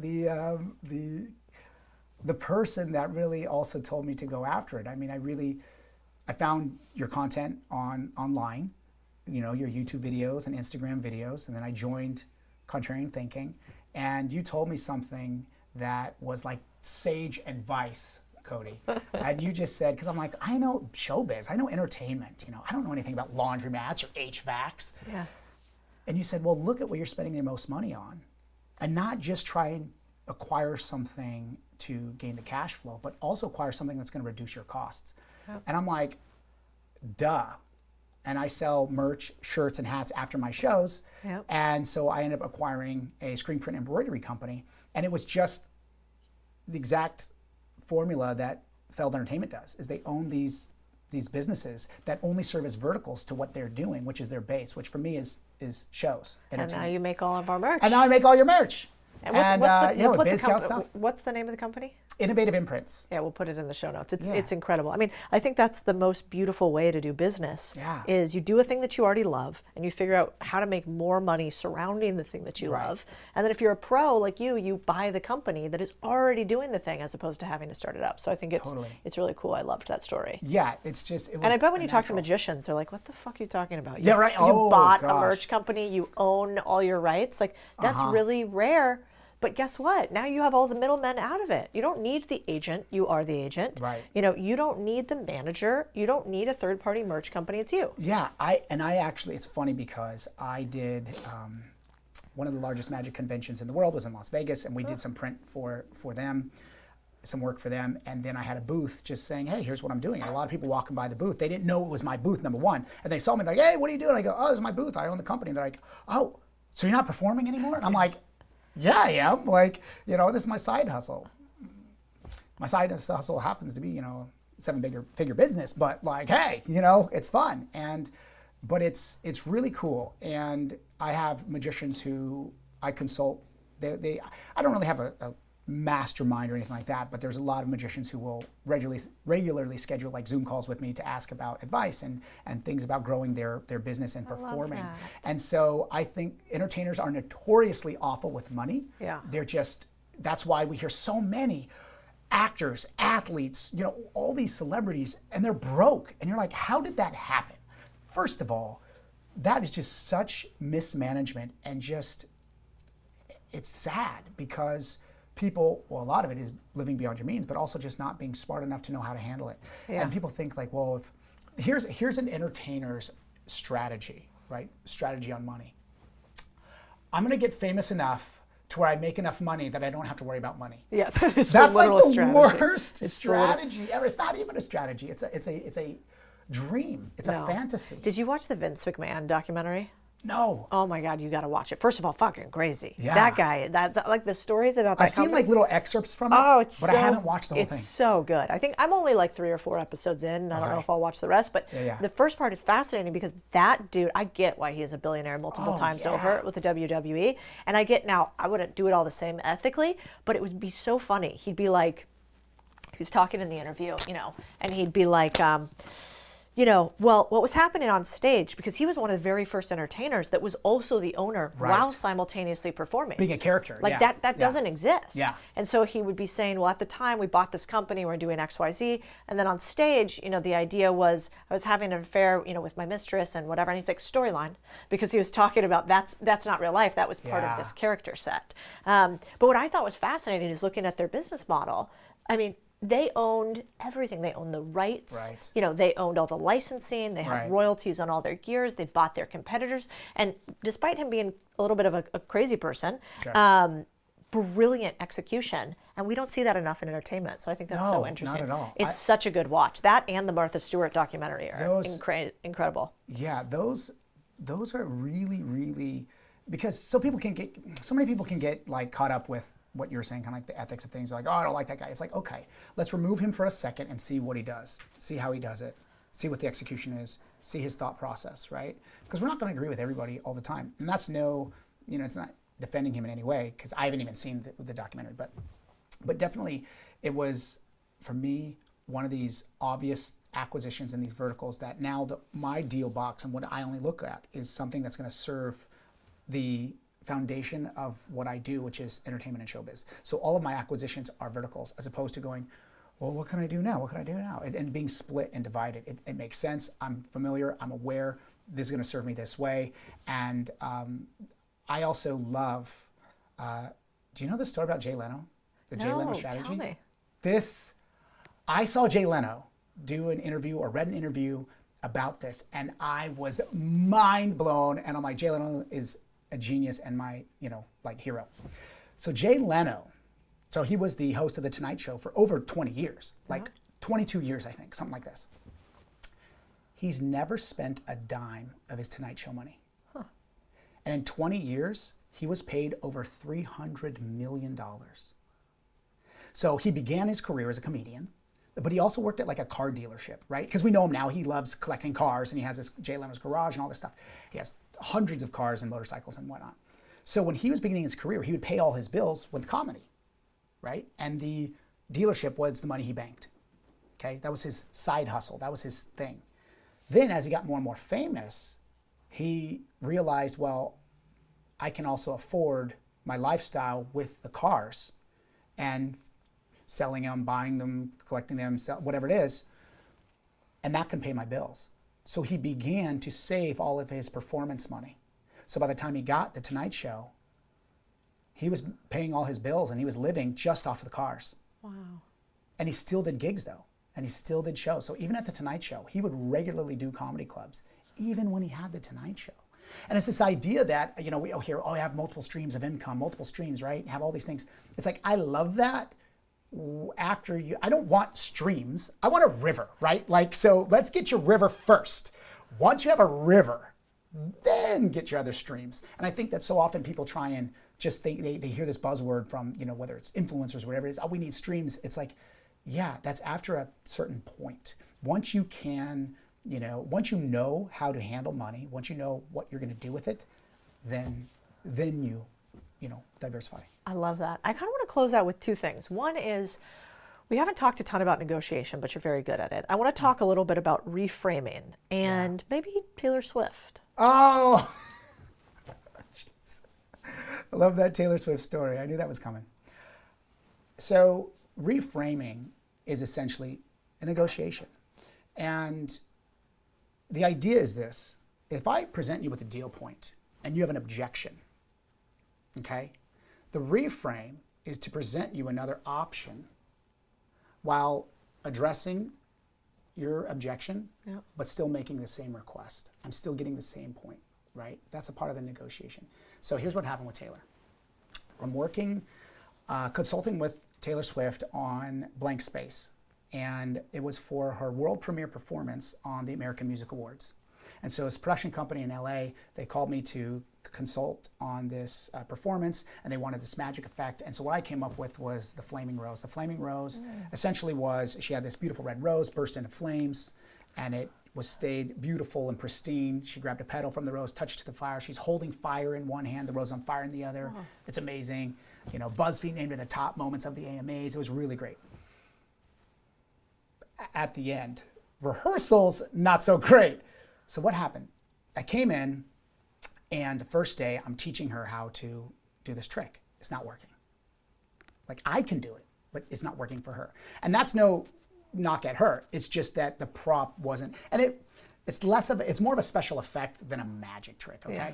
And it's just not working. She's moving and she's walking. There's people around her. There's a lot going on. It's just not working. And I'm like, oh my gosh. And they're coming over to me like, hey, what's going on? Right? Like, they're paying me. I'm consulting. This is a big deal. This needs to work. Why is it not working? And immediately I have to reframe the situation. So instead of going like, hey, Alex, this isn't working. What's going on here? As soon as they came over, I'm like, okay, I need to own it. And they say, hey, Alex, it's not working. I said, I know, I don't want it to work. I go, I don't want it to work. I said, I want it to fail all during rehearsals. That's what rehearsals are for. So that way, we troubleshoot all those things, and it works on Saturday. I don't care if it works today. It has to work Saturday. Wow. And I'm like, we gotta fix this thing. So that night, I am totally going to use that. That night, I'm like, Tanner's like taking notes for every time I'm yelling about YouTube. You like that? Yeah. Now you know where she got it from. And so I was like, oh man. And that night, I'm like, we got to fix this thing. And so, okay, day 2, day 3, it's working. Okay. And so finally got through that first bit. Recording one of the rehearsals. Dancers are there, all the things. She now does the trick, the rose on fire, her hand, she's holding fire, and she goes, ah, and drops this thing. Now, it goes without saying, there's a little gimmick in her hand that allows her to hold fire, okay? Yeah. She burned her hand. Oh, shit. She drops this thing. You burned Taylor Swift? By indirectly. Oh my God, the internet's coming for you. So what happens is she drops this gimmick on the stage, on the ground of the rehearsal studio. The floor is on fire. One of the dancers is stomping it out. The playback stops the playback. Everybody's going, oh, oh, and I'm just sitting there going, oh my gosh. And I'm like, they're gonna fire me. They're gonna fire me. And so now there's like 30 people surrounding Taylor, and I hear, Alex. I'm like, oh my gosh. She's like, Alex, did you? And I kind of walk into the circle, and I'm like, oh my gosh, they're gonna fire me. She goes, did you put more lighter fluid on this? Because it was so much more hot that time. Like, it was really hot, not like the other time. And I'm like, they're gonna cut this, because it didn't work the other day. Now it's working. Now she burned her hand. Like, they're gonna pull this. So first I said, are you okay? Number one, are you okay? Like, physically, let me see your hand. Like, you're fine. Do you need attention? Do you need medical assistance? What do you need? She goes, no, I'm fine, I'm fine. I said, okay. And since I knew they were gonna cut it, I cut it. So I was like, first of all, you're holding this incorrectly. There's a lot going on, and you need to hold it this way, like I told you to. But you have a lot going on. This is really too difficult for you. I said, we need to give you something easier that you can do, because you're having a lot of trouble with this. It's just a little too hard, and maybe something easier is better for you. So we could do something easier. We'll cut this. We'll do something else. And if you tell somebody who is that accomplished and that amazing and that talented, this is too hard for you. And she goes, no, I could do it. I go, I don't know. I think we need something easier. We need something definitely easier for you, because this is too much. Well, as opposed to them pulling it and me losing the gig, I did. Why? Well, it shifts the frame of what's going on. So then she says, no, I could do it. Everybody leaves. They go, let's take 15, and they all leave. And then, choreographer and director comes to me, they go, what is going on? And I said, look, she knows her song. It's a hit. She doesn't need to practice that. She knows the choreography. The dancer knows the choreography. She's just not focused on this because she has so many other things going on. And so everybody left. And for probably 2 days, for an hour, 2 hours a day, it was like me, Taylor, and Chris just rehearsing this. It was just the three of us. They released everybody. I said, you need to get everybody away. We just need to drill this. And so they did. And so what ends up happening is I said to her, you need to do everything with intention. Everything with intention. And so we rehearsed it. It worked great. That night, probably, if you want to talk about nerves, the most nervous I ever been in my career was like this. Because I'm not doing it. I can't do anything. And so Taylor, they had her in this table, and they're flying her up 20 feet in the air. And I have this rose, and I preset it. And they're like, you need to clear the stage. I was like, no. I said, I'm the last person off this stage. You have a problem, talk to her. I need to set this. It is so exact. And so I'm waiting there, and she's ready to go. It's right, Pitbull's all right, welcome to the, and I'm sitting there on stage, and I go, Taylor? And she looked at me, she goes, with intention, with intention, with intention. And I go, oh my gosh, you're amazing. I was like, it's an honor to work with you. You deserve everything you have. You're gonna kill it, amazing. And she goes, oh my gosh. And so, she did it. It went great. People loved it. And, but those are examples of how to take a situation and own it, right? But it does take a certain skill to be able to do that quickly, be able to anticipate what the other person, be it a seller or somebody you're in negotiations with, what they're anticipating, what they're thinking. See, because in magic, the best way to fool you is to know everything that you're thinking. See, if I know what you're thinking, I know how to fool you because I know what you're suspecting. So magicians have clever ways to create a reality, a perceived reality, for their audience to be forced to think a certain way, right? And so that way, once I take you down that path, I lead you down that rabbit hole, I know, well, I can fool you this way because I already know what you're thinking. And so it's anticipating what a seller or someone, whoever you're negotiating with, is going to object to. A lot of my contract negotiations with the casinos or different producers or promoters in shows, whenever we're in the negotiation, I always anticipate all of the oppositions. So like, I want more money. Well, I'm not going to present why I want more money. I'm going to present and prepare based off of what are all the reasons they're going to say no to that. So if I know all their counter arguments, then I'm better prepared to them. You know, it's just like knowing. Oh my gosh, I just forgot the book with Chris Voss? Well, Chris Voss, but it's the, oh my gosh, no, I just blanked. It's not Never Split the Difference. Okay. Not Never Split the Difference. No, I love that book. That's great. Yeah. But it was Art of War. Oh, yeah, Sun Tzu. Sun Tzu, right? Art of War, right? Is that know the enemy, know the oppositions first before you present your case. I learned this in speech and debate when I was in high school. The best class I ever took, creative communications. And so it was me presenting all their oppositions, knocking them off. Because most people are always playing, you know, offense, and they're going, well, this is why I'm right, this is why I'm right, this is why I'm right. So one of my negotiations with a promoter for a casino one time looked like this, is that I said, okay, and I learned as I came in and I said, this is what I want, X amount. And they were like, no. They just said flat out, they go, no. But I was prepared. I go, well, you're thinking that you're going to pay that. No, you're not going to pay that. I don't want to take money out of your pocket. That's not what we're going to do. This is how we're going to structure. This is how we're actually going to do the ticket prices. These are going to be the levels. These are going to how it's going to be, and based off of ticket sales, based off of our sales reports, based off of this many the years that we have, and the volume of whatever the seasonality. Like I did all the calculations, and I said, and this is without any growth. And we already saw like a 17% growth in ticket sales from year 1 to year 2. So essentially, I'll get what I want, and I just made you X amount more dollars. So I don't want you to pay for that from me. Now, what I learned is I need to lead with that rather than just saying what I want right away. Because I said, this is what I want, and they're immediately turned off. Then I addressed them. And they're already in that. They're dug into their position. Like, no. They're entrenched. Yeah. Right. And right, what I should have done is saying, hey, here's the idea that I think will make us both happy. Yeah. If we do this,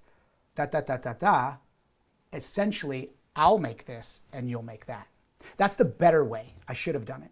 But that was a learning curve. And I did that when I was like 26. Yeah. And that was like really an early on negotiation, one of the first negotiations I had with a promoter and a residency. And so those things, You've lived such a fascinating life. What question have I not asked you that you think I should? What story should I be asking for that I haven't asked you about? Well, I love the idea of misogi, and you've talked about this a lot, right? It's this Japanese, this cultural idea that says you need to do something that's really difficult and challenging for you every year. Something that the probability of you failing is high. Maybe 49%, maybe 10, but it's possible that you're not going to be able to accomplish this goal. And I started doing this years ago, and I didn't, without realizing it, because I never heard of that. And then someone brought it up, and I go, oh my gosh, fascinating. And something that I did a couple years ago was the most difficult and challenging stunt of my career. I did an escape called Cold Shock. 100-pound weighted vest was chained and shackled to my body. I was then dropped into 39-degree ice water. And I had to hold my breath in the ice water and pick 3 locks, remove the locks, remove the vest underwater, and then come back up to breathe again. And originally my idea was, I'm gonna fake it. I'm gonna get some fake ice, we'll gimmick the thermometer, whatever. Because I've done underwater escapes. We're gonna live stream it, we'll just fake it, right? And then as I looked into it, it's like, well, fake ice, it's acrylic, it sinks, it doesn't float. Oh, okay. So I went to a movie production house in Burbank that was like, or Van Nuys, and they did all of the movies that Pirates of the Caribbean, 007, any ice and snow thing, this is the company.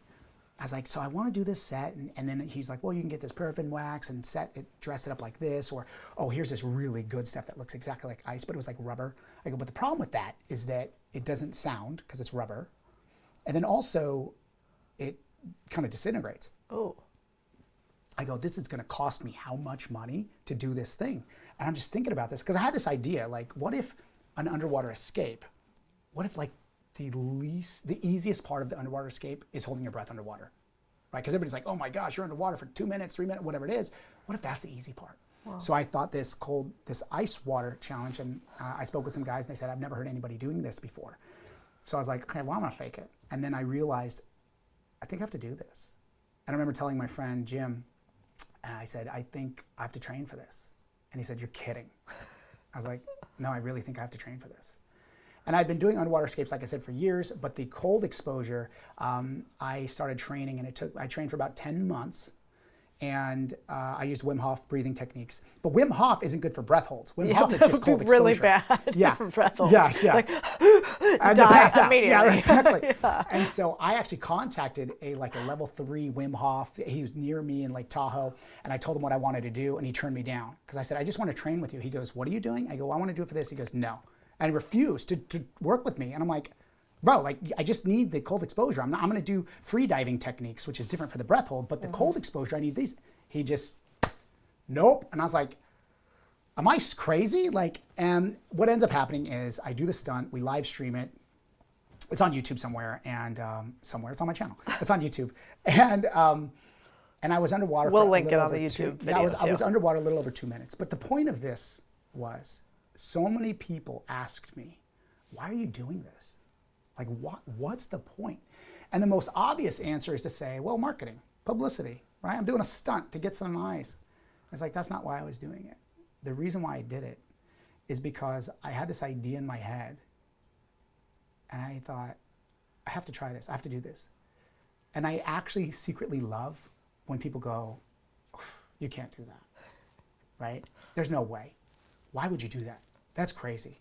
You're going to be tired. You're this. Something that I always said, even when I was on circus and I was working and I was performing and 3 show days, doing all these things, and people go, are you tired? I say, not yet.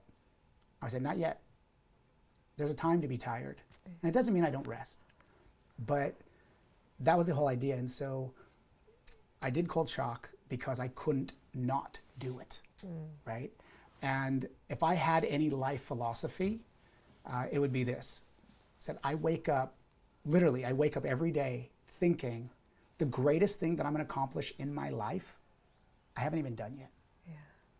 And if you live that way, with that excitement, that enthusiasm, you're like, I wonder what I'm going to do now. Yeah. Oh man, I'm super stoked, right? You're launching a book and you're like, my book's about to come out right now, all the focus, and you're so excited. And one day, this big book launch that you're about to release, Main Street Millionaire, right, is going to be one of the least of your credits. Yeah, isn't that cool? How cool is that? So I don't even, like you just said, like I didn't even know you did Ringling. Yeah. It's like, I don't even credit that anymore because I've done, but yet it was huge. Yeah, it's not on the first page of the resume. It's not on the first page of the resume. And I so, love that idea. So you have a resume so long that the first page is almost, it's only your last couple of years. Right. And that's only comes from pushing, I think. Could you have died doing that stunt? So what ended up happening, well, I wouldn't have died because I had paramedics there. So we set it up, but I did speak with... What do you mean you wouldn't have died? Like, couldn't you have drowned and they couldn't have gotten you out fast enough? No. You're not going to drown that fast, that quickly. No. What would have happened, here was the biggest challenge was that when you're in that cold of water, you have about anywhere from 2 to 5 minutes before all of the blood leaves your extremities and covers your vital organs. So the most difficult part wasn't a race to see how long I could hold my breath and get out. The race and the challenge came, how long is it going to take until I start losing mobility in my extremities? Which is fast because you got to use your little fingers. Right. Oh my God. So the first time I rehearsed, what we did is we had the water level to about to my eyebrow level, and so if I ran into trouble, I could just lift my head up and breathe. And so I had a safety partner training with me all through training. My brother-in-law Blake was there, and he was an amazing guy. He's like Chris, dude. Like they would be best friends. And so Blake was there, and it was so cold and immediate that I couldn't feel the keyhole to put the pick inside the keyhole. And I had this big weighted vest on, and I couldn't feel it. So I'm under there, and I start panicking because I'm just like, wait, I can't even begin. I can't even start. And I lift my head up and I go, get me out of here. And like, we have video in one of the training, like he literally, you know, he's a big guy. And so he's like lifting me out of this tank of ice water. And I'm like, I can't feel anything. And so I had to change and adapt the tank. And that was something that I wasn't expecting. I was like, okay, it's gonna be cold. I need to be able to, and also ice floats. And so the coldest part of the entire tank was concentrated around my head. Oh God. So it's basically, you put an ice pack on your head, but it's literally ice on my skin. And so, oh, that feels awful, because that's for like 30 seconds you could barely handle. Oh. Yeah. I mean, I was underwater for a little over 2 minutes. I think it was like 2:15 or 2:20, something like that. And so I had to adjust that tank, but that was something that I wasn't accounting for. And I think the stunt was cool and all, but if there's a video of the training video is actually more interesting than the stunt, if I'm being honest. And so anyhow, no, I couldn't have died really, because they could have reached in, because there was no lid. Yeah. I wasn't locked in, I was being held down. Yeah. And so it's like a diver, right? They have weights on them. So if Yeah. you release the weights, you'll go back up. Okay. So it would have been more about making sure that, You still had fingers. Yeah, like I a could small, tiny little detail. yeah, I feel it. Does your family think you're fucking crazy? Like when they like, are they like, what did we do to Alex when he was a young boy? My dad thinks it's great, but he's also very cautious. He's like, okay, be safe. My mom hates it. Yeah. She'll like leave. Like if I do the water tank escape. too. I think now even just being she'll your leave. friend, She I'd goes, be like, I'm out. I don't like it, and she'll like leave. Yeah, but it goes back to those things where I'm like, I could do this, you know. And I like when people. Part of what fuels me too is someone going, "You can't do that. No one does that," and it's like, I'll almost prove it to you. This might be like, you know, I'm just maybe I'm just a little bit stubborn, but it's like I'll almost prove it to you despite you. Yeah, exactly. You know what I mean? It's like I wasn't going to do it, but now I'm doing I really it. am. I've got that same sickness. People are like, why do you keep doing the thing that you do? I'm like, I just think of all the things my haters have ever said, and it just makes me want to be bigger and build more. So and that's truly what it is. And people are going, there's no way. I'm doing a tour next spring called 50-50-50. I'm doing 50 shows in 50 states in 50 days. Okay. I'll take the ice bath, honestly, for the love of all that's holy. I did a few years ago when I turned 35, a tour called 35 and 35. It was the same idea, 35 shows, 35 days, 35 different cities. And I was like, that was cool. Like my birth, I was like, I'm gonna do this thing. And then as soon as I came up with that, 5 years ago almost, I was like, you know, it'd be cool, 50-50-50. And I was like, how? Oh man, now I gotta do it. So if I had the idea, I got to do it. And I've told people this and they go, that's insane. 50 states in 50 days. And I'm like, people could do that. And there are people who've done like marathons like that. There are people who've done like bike rides in all states and all these things. And it's like, why not? Why them? Why can't I be that person? Why can't you be that person? Why can't you be that person? You have something in mind? Do it. Yeah. You're right, do it. Like, because again, the greatest thing you're going to do in life, you haven't done yet. You haven't even done. So how exciting is that? Yep. Like, reason to keep living. All right, Alex Ramon, you're the man. Should we do a little magic? Okay, you want to do? We didn't even do a trick. We have to do one. Like, we have to do one trick. I think we're both long-winded, so we could be here all day. I'm enjoying myself, honestly. It's not for them, it's for me. Let's do something. What do you think? Okay, and we talk a lot about magic. Okay, we talk a lot about influence, suggestions. Okay, I have a deck of cards here, and I want you to think of a card in a deck of cards, but don't think of just the suit. Okay, think of the value. More importantly, the value.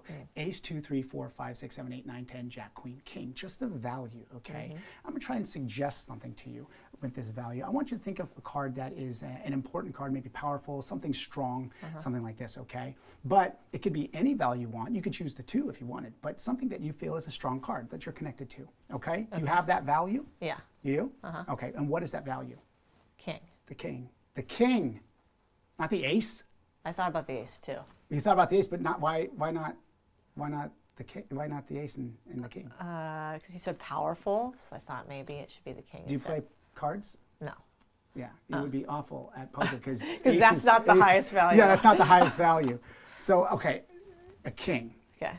Now, what suit would go with that king? Spades? The king of spades? Yeah. You could have chose the ace of spades, but... Oh, the ace of no, spades. No, it's okay, it's okay. Hey, look, here's the deal. I was trying to suggest to you something, Yeah. and obviously I didn't do a good job because I said powerful cards, and I was just hoping you would have said like an ace, okay? I thought so about an ace. You thought about the ace? No, well, what I did is I put all 4 aces face up, so in case any suit that you said, I was ready to go, okay? Let's say I was suggesting that's the ace of diamonds, and you said the king of spades. So you could have said any ace at all. The most powerful cards, and you didn't. Because I don't know how to play cards. Well, you're not easily suggestible. Oh, really? Or are you? Probably. Because these 4 aces I turned face up in the deck, but they came from a different pack. They came from a red deck of cards. And I wrote on them. I wrote the... Get out of town. King of... Get out of town! Spades. What? I was so nervous that I fucked up the magic trick. You know this is my fear. So is it easy to negotiate with Codie Sanchez? Apparently, yes. Remind me to never do a deal with you. God, that's so cool. I always come with a gift for you. You're the best. Don't do that. No, I have something, and I just noticed on your stories that right now, Choose Your Hard is like what people are really resonating with, right? And because of that, I think getting a little Choose Your Hard gym towel. This is sick. Choose Your Hard gym towel. Oh, this is a so way to go. good. So it clips onto my gym bag? It clips on your gym bag. We got a little contrarian thinking, Atlas man, Choose Your Hard. Dude, I'm into this. Tell us in the YouTube comments if you guys think we should make merch with Choose Your Hard. And if you guys want one.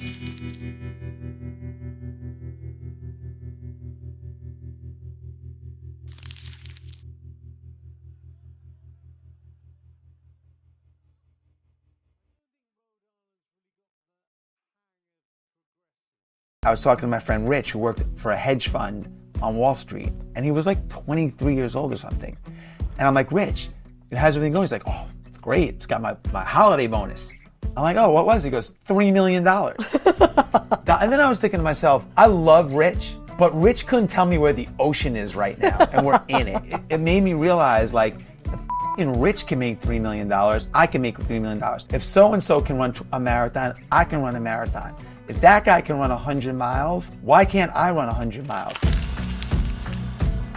Welcome back to the Big Deal Podcast. I'm Codie Sanchez, and this is for those of you who don't want to just be rich but free and are willing to do what it takes to get there. Okay, this week we've got Jesse Eitzler. This man is an absolute legend. He is married to, famously, Sarah Blakely, the founder of Spanx and now Sneaks, her new company. He started Zyco coconut water company, which sold for hundreds of millions of dollars. He started Marquis Jet, which sold for billions of dollars to NetJet. He started more companies than he can remember that are multi-million-dollar companies, and a few others that are 8-figure-a-year companies. The weirdest part, though, is he's so humble, and he lives his life by this code that I find fascinating. The code is essentially this: how can we create a life so good that we look back on it and every single year we think that I lived it with adventure? So I hope you guys enjoy this conversation as much as I do. He's also kind of hysterical and a beautiful storyteller. But before we get into the interview, I want to share a quick business tip that I've been thinking about a lot lately. It's eliminate, automate, delegate. Famously Tim Ferriss, but if you assess the tasks in that order,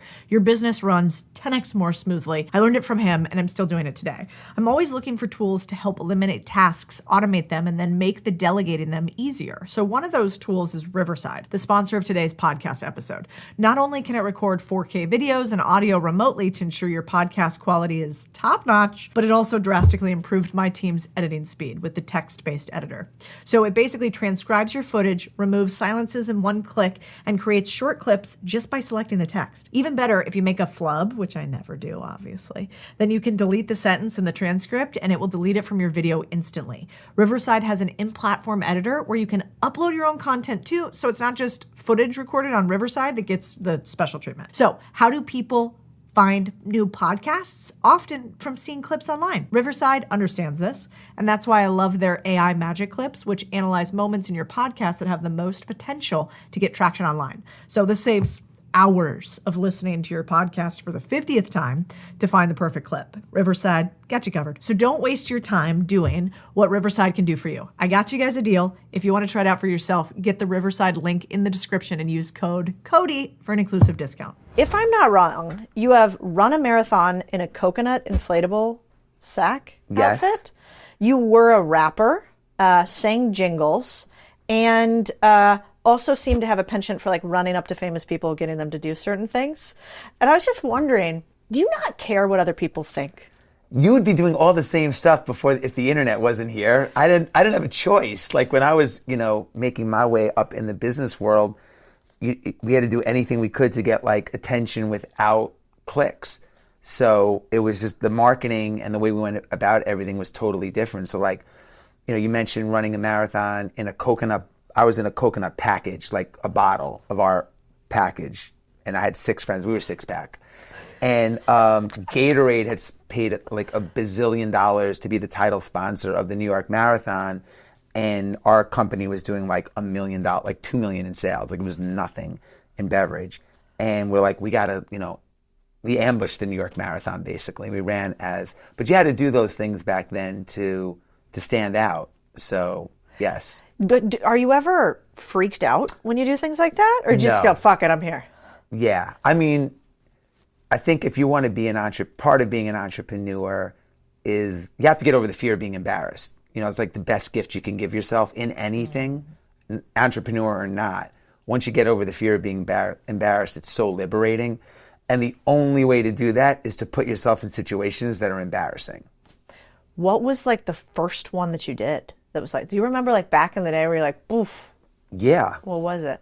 I was 15 years old. I grew up in New York in the 80s when when breakdancing and hip hop was just coming on the scene. I was in New York. It was the heartbeat of everything. And I know I don't look like it, but I got into breakdancing. And I said to my friend who was like my partner in this, Myron, I'm like, man, let's go to Washington, D.C. There's no way the kids in D.C. are as good as us. Like, we're from New York, So I convinced my sister, who just got her driver's license, to drive us down to Washington, D.C. from New York City. And we had this boom box. And the whole ride down, I was flipping out. I'm like, we're going to get out of our car and set up a boom box in a parking lot somewhere in Georgetown. Like, I was just nervous, And what if we're not good? What if kids are better than us? What if like no one shows up? And all these thoughts that we all have about like centered around self-doubt. So anyway, so we get out there, we put the boom box down. He starts doing his thing, I start doing my thing. A crowd forms around us, and we take off our hat. We're collecting money. It's like working. And at the end of 3 hours, we had like $80, and I paid my sister for the gas, and we split like. I think we split $80, like $40 to Myron, $40 in singles to me. I like stuffed my pocket, and I ran over to him. I counted all the money. Then I counted all the money again, and then I gave him a bear hug, and I'm like, Myron, we're fucking rich. But it was the first time in my life that I was like, if I could get over that fear and get rewarded, then like, whoa, I just got paid, even though I was really scared. And it doesn't sound like a meaningful lesson, but it was for me at 14, because I was like, all right, butterflies are okay. That's did it ever not work out for you to do something really scary? 1,000,000 times. I've been booed off stages. I mean, I had Codie. I had a record out, right after college. I signed to a record label called Delicious Vinyl. And there was a magazine called Rap Pages, which was like a big hip hop magazine in the early 90s. I get off a plane and I look to the left of me, and there's a magazine rack in the airport, and I'm like, I'm on the cover of Rap Pages. So I flipped out. I'm like, how can no one tell me that? Like, they didn't even call me and tell me. So I bought like the 13 magazine. I'm going to send it to everyone. I'm on the fucking cover of Rap Pages. And as I'm going to check out, I'm like, I want to read the article. So I go to open it up, and it says, "Are white rappers ruining hip hop?" And I was the cover child of that. So I mean, like, I've had egg on my face, and it was just, So Did I've had you a still lot. buy them? What's that? Did you still buy the magazines? No, hell no. I was so mad at the writer. I was embarrassed. I thought everyone in the world was looking at me like, that's the kid that's ruining hip hop. That's the kid. But no one cared. I did a show. I had a song that I did for the Denver Broncos when I was writing sports songs, which is something that I did. And they won the Super Bowl, so I performed it at the Super Bowl. There were 675,000 people there, and I forgot the words. Oh, no. So, I mean, but that's part of, look, if you want to have an exceptional life, you got to put yourself in exceptional situations. And it doesn't always work out, but you have to put yourself in those situations. You do that a lot. A lot. I It still seems do like it. your life, well, one, it kind of makes sense because you have this big ass calendar that's huge that I used, which is I think when I first started going back and forth with you. Yeah. I was like, this is so weirdly cool. I put up this big, huge calendar and I blocked off all of the days on it that I wanted to have my, you call it masogis. Yeah. And it totally changed our year. And we actually ended up doing a bunch of stuff. I work too much, so sometimes I just end up being in a spreadsheet all year. And then all of a sudden you're 85, and I'm not 85, but I'm 38. I'm like, oh my God, what did I do this year? I just did business. Right. And so it seems like that's always been part of your life, inserting that. Is that true? Like, how do you live an exceptional life? Well, first of all, to your point, most people spend so much time, scheduling their work days. Every Monday through Friday is like appointment, schedule, Zoom call, whatever. And very little time scheduling their personal life. Like, when are we taking trips? When's date night? What races am I doing? What concerts am I going to? So their calendar fills up with work stuff.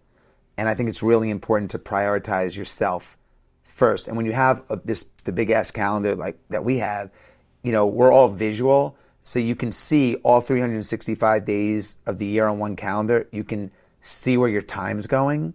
And you can also track towards your goals. So I think a calendar is one of them, if not the most important planning tool people can have in business and their personal life.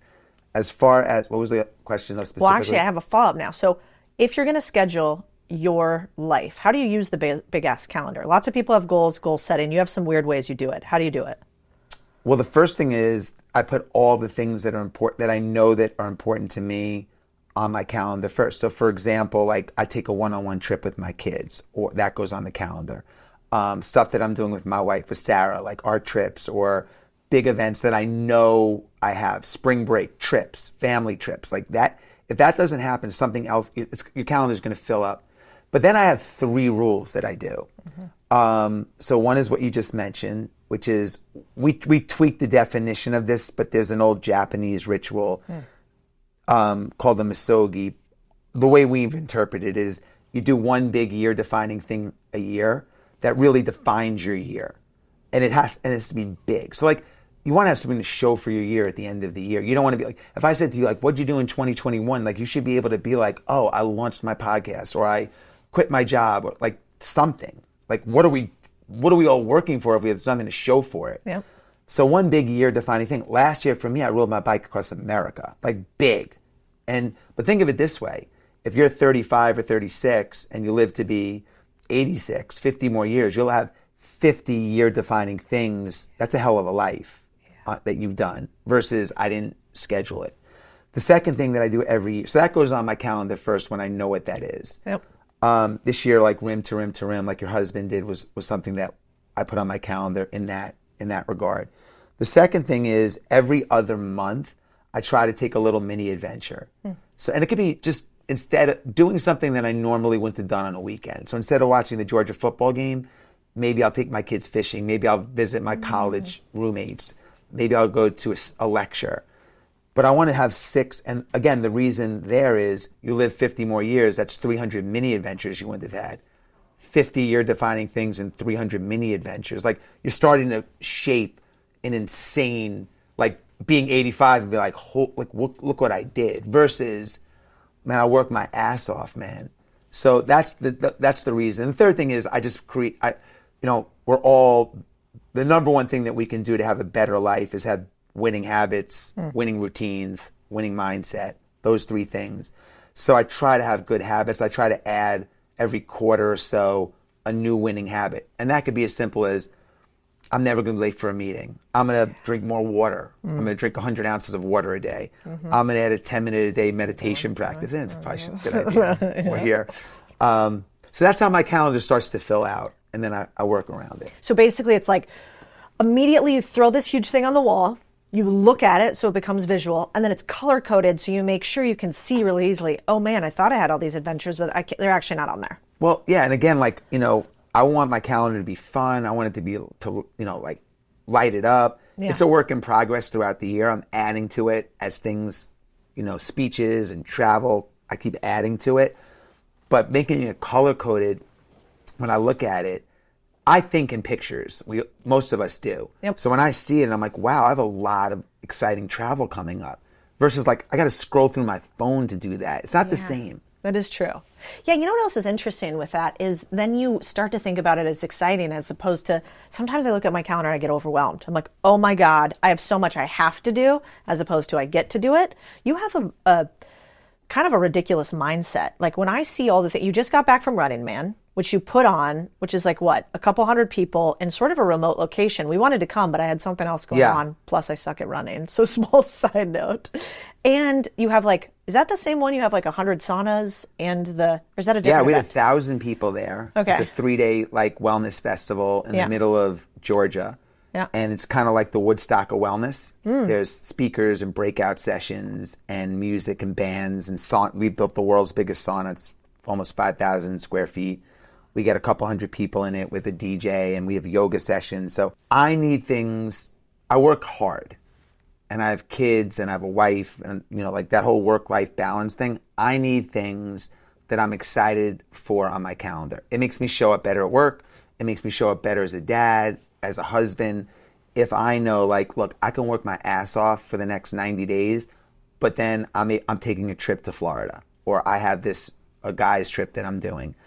It helps me. Somebody was telling me the other day, it was about content. And they were like, there's so many young people today that want to be quote unquote famous, that want to create really cool things on the internet, but they haven't actually lived much life. And so when you haven't lived much life, there's not that much to create about. Right. And they're like, if you want to create incredible content, live an incredible life. And it doesn't have to be like a fancy one.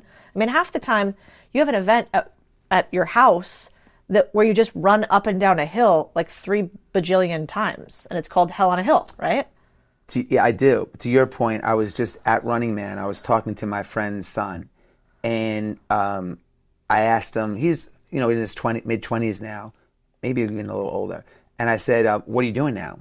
And he goes, "Oh," he like lights up. He's like, "Oh, I have the dream job," and I'm thinking like, "Whoa," I'm like, what do you do? He's like, I work the chairlift at the local ski resort in Colorado. And I was like, oh. He's like, no, you don't understand, man. It's unbelievable. He's like, I get to meet everybody there. I get to ski an hour a day. We get together as a group after. So like, to him, he has the dream job. He runs the chairlift at the local ski resort, which is amazing. Like, people think you have to have be the CEO of a mega company or climb Mount Everest to have these incredible lives. Like, no. You have to be around people you love, doing things you love to do, and feel accomplished. If you do those 3 things, you really checked all the boxes, and he did. And he's doing that right now. It was really like kind of eye-opening for me. Like when he said it, I was like, you can learn something from everybody, man. Not you don't have to be famous. You don't have to be an influencer. There's lessons everywhere.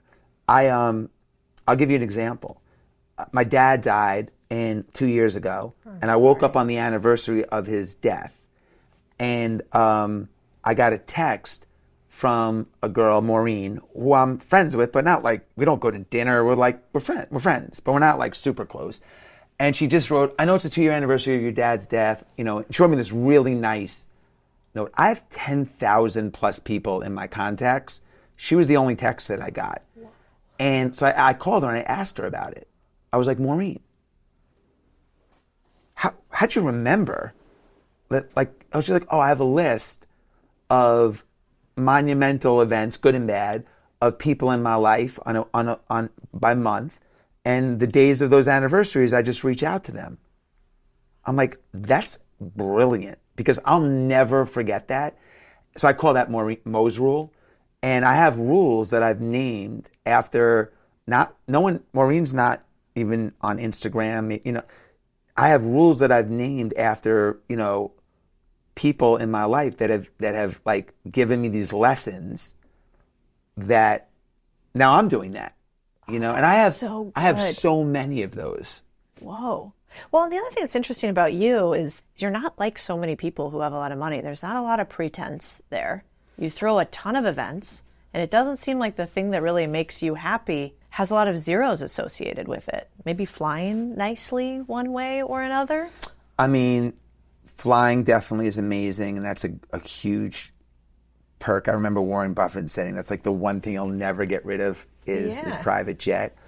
Yeah, I mean, like, I still have very much so like an underdog mentality. I still feel like, I mean, I spent so many years sleeping on couches, so many years hustling, so many doors in my face, so much rejection, trying to make payroll, not being able to, I've been, like, my whole 20s was like that. I spent 20 years in that environment, and it's never left me.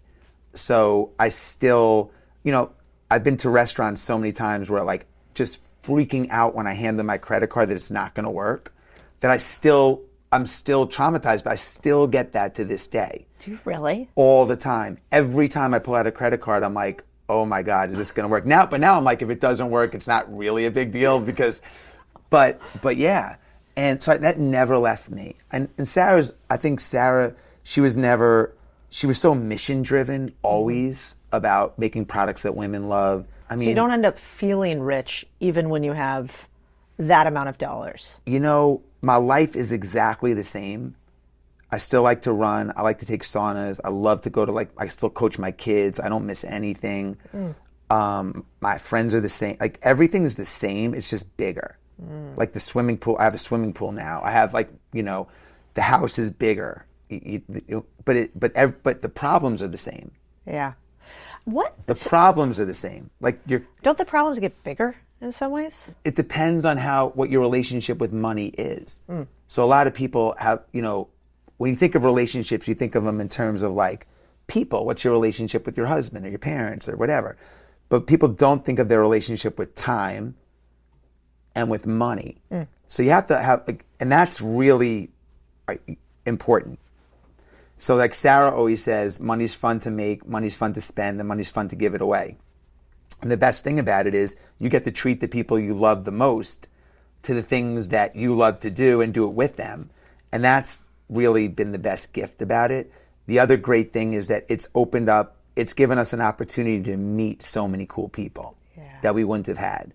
Yeah. And it makes everything easier. But kids still have glitches, still have social concerns, still have, like, you know, like, you know, you still have to stay healthy. So yeah. But you know what's interesting about you is you have a lot of examples of you meeting famous people, celebrities, when you were young and didn't have much of anything. Right. So, like, for somebody who's young listening to this and thinking, yeah, it must be nice, you know, they're at this level, he's done all this stuff. What would you tell somebody who's young and wants to work for, learn from a successful person?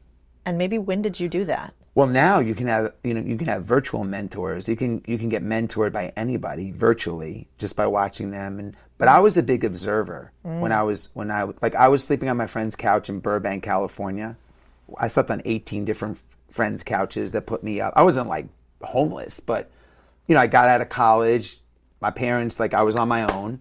And my friends were putting me up. I'm trying to figure it out. For like 2 years, I'm couch to couch to couch. I'm in Burbank. We go to the Beverly Hills Hotel for lunch. And I'm looking around, and there's the head of Warner Brothers, you know, movie division, and the head of the biggest advertising agency, and this actor, and this athlete. And I'm like, you don't have to have a hotel room to go to lunch here? Like, you could just get a salad and, like, an iced tea for $18, and I could sit here for 3 hours, and that became my office. So I would leave the couch, put on a shirt like this, drive to the Beverly Hills Hotel, eat a salad like a couple of days a week, almost every day, and I would observe. I would be like, how do people greet each other? Like not like, I wasn't like taking notes, but I was very observant. And I was also getting my face out there. I was, hey, I saw you here last week, but tell me, I was just starting conversations.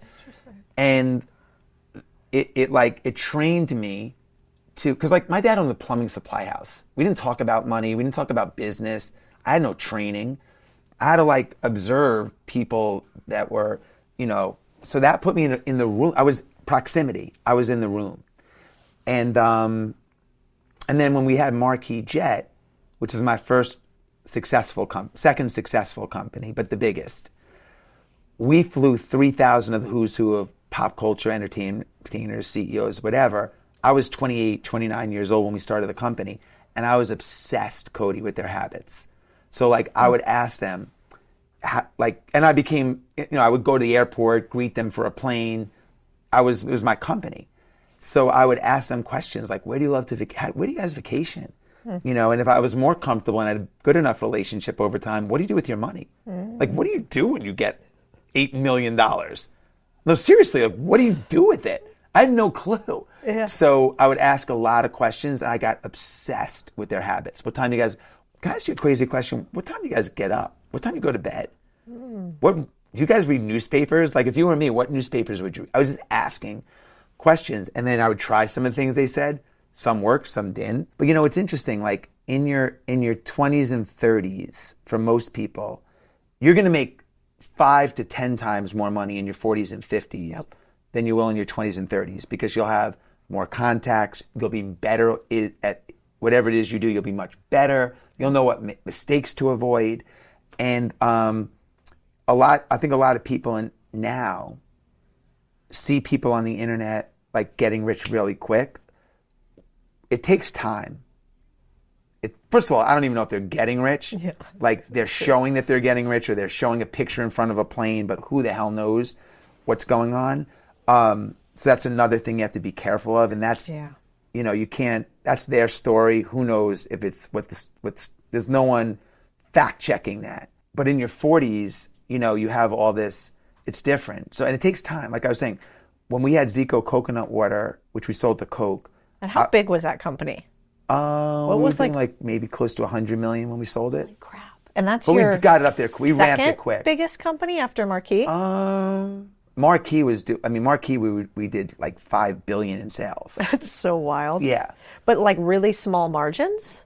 What were margins on private jets, or was that pretty big? The way that we started the business is, so we had no aviation experience, very little business experience, and not a lot of money. Like I think we raised $4 million from friends and family, which to start a jet company, not enough. It doesn't make any sense. The way that we started out, we were NetJets was our parent company, was providing us with the airplanes, and they were carrying the paper. I mean, we didn't have to like buy the planes or lease them. They were holding the paper on that stuff for us. So like when we had an order, we could pay them, and we were commissioning it we were commissioning, charging more for time on their plane. So you basically arbitraged the rate between what NetJets would charge a customer. We were drug dealers. We were buying a lot of time on the planes. Yeah. We were chopping up into smaller increments and charging more. Love that. And we were selling 25-hour increments in jet cards. So we were, we were just marking. You were the first people to kind of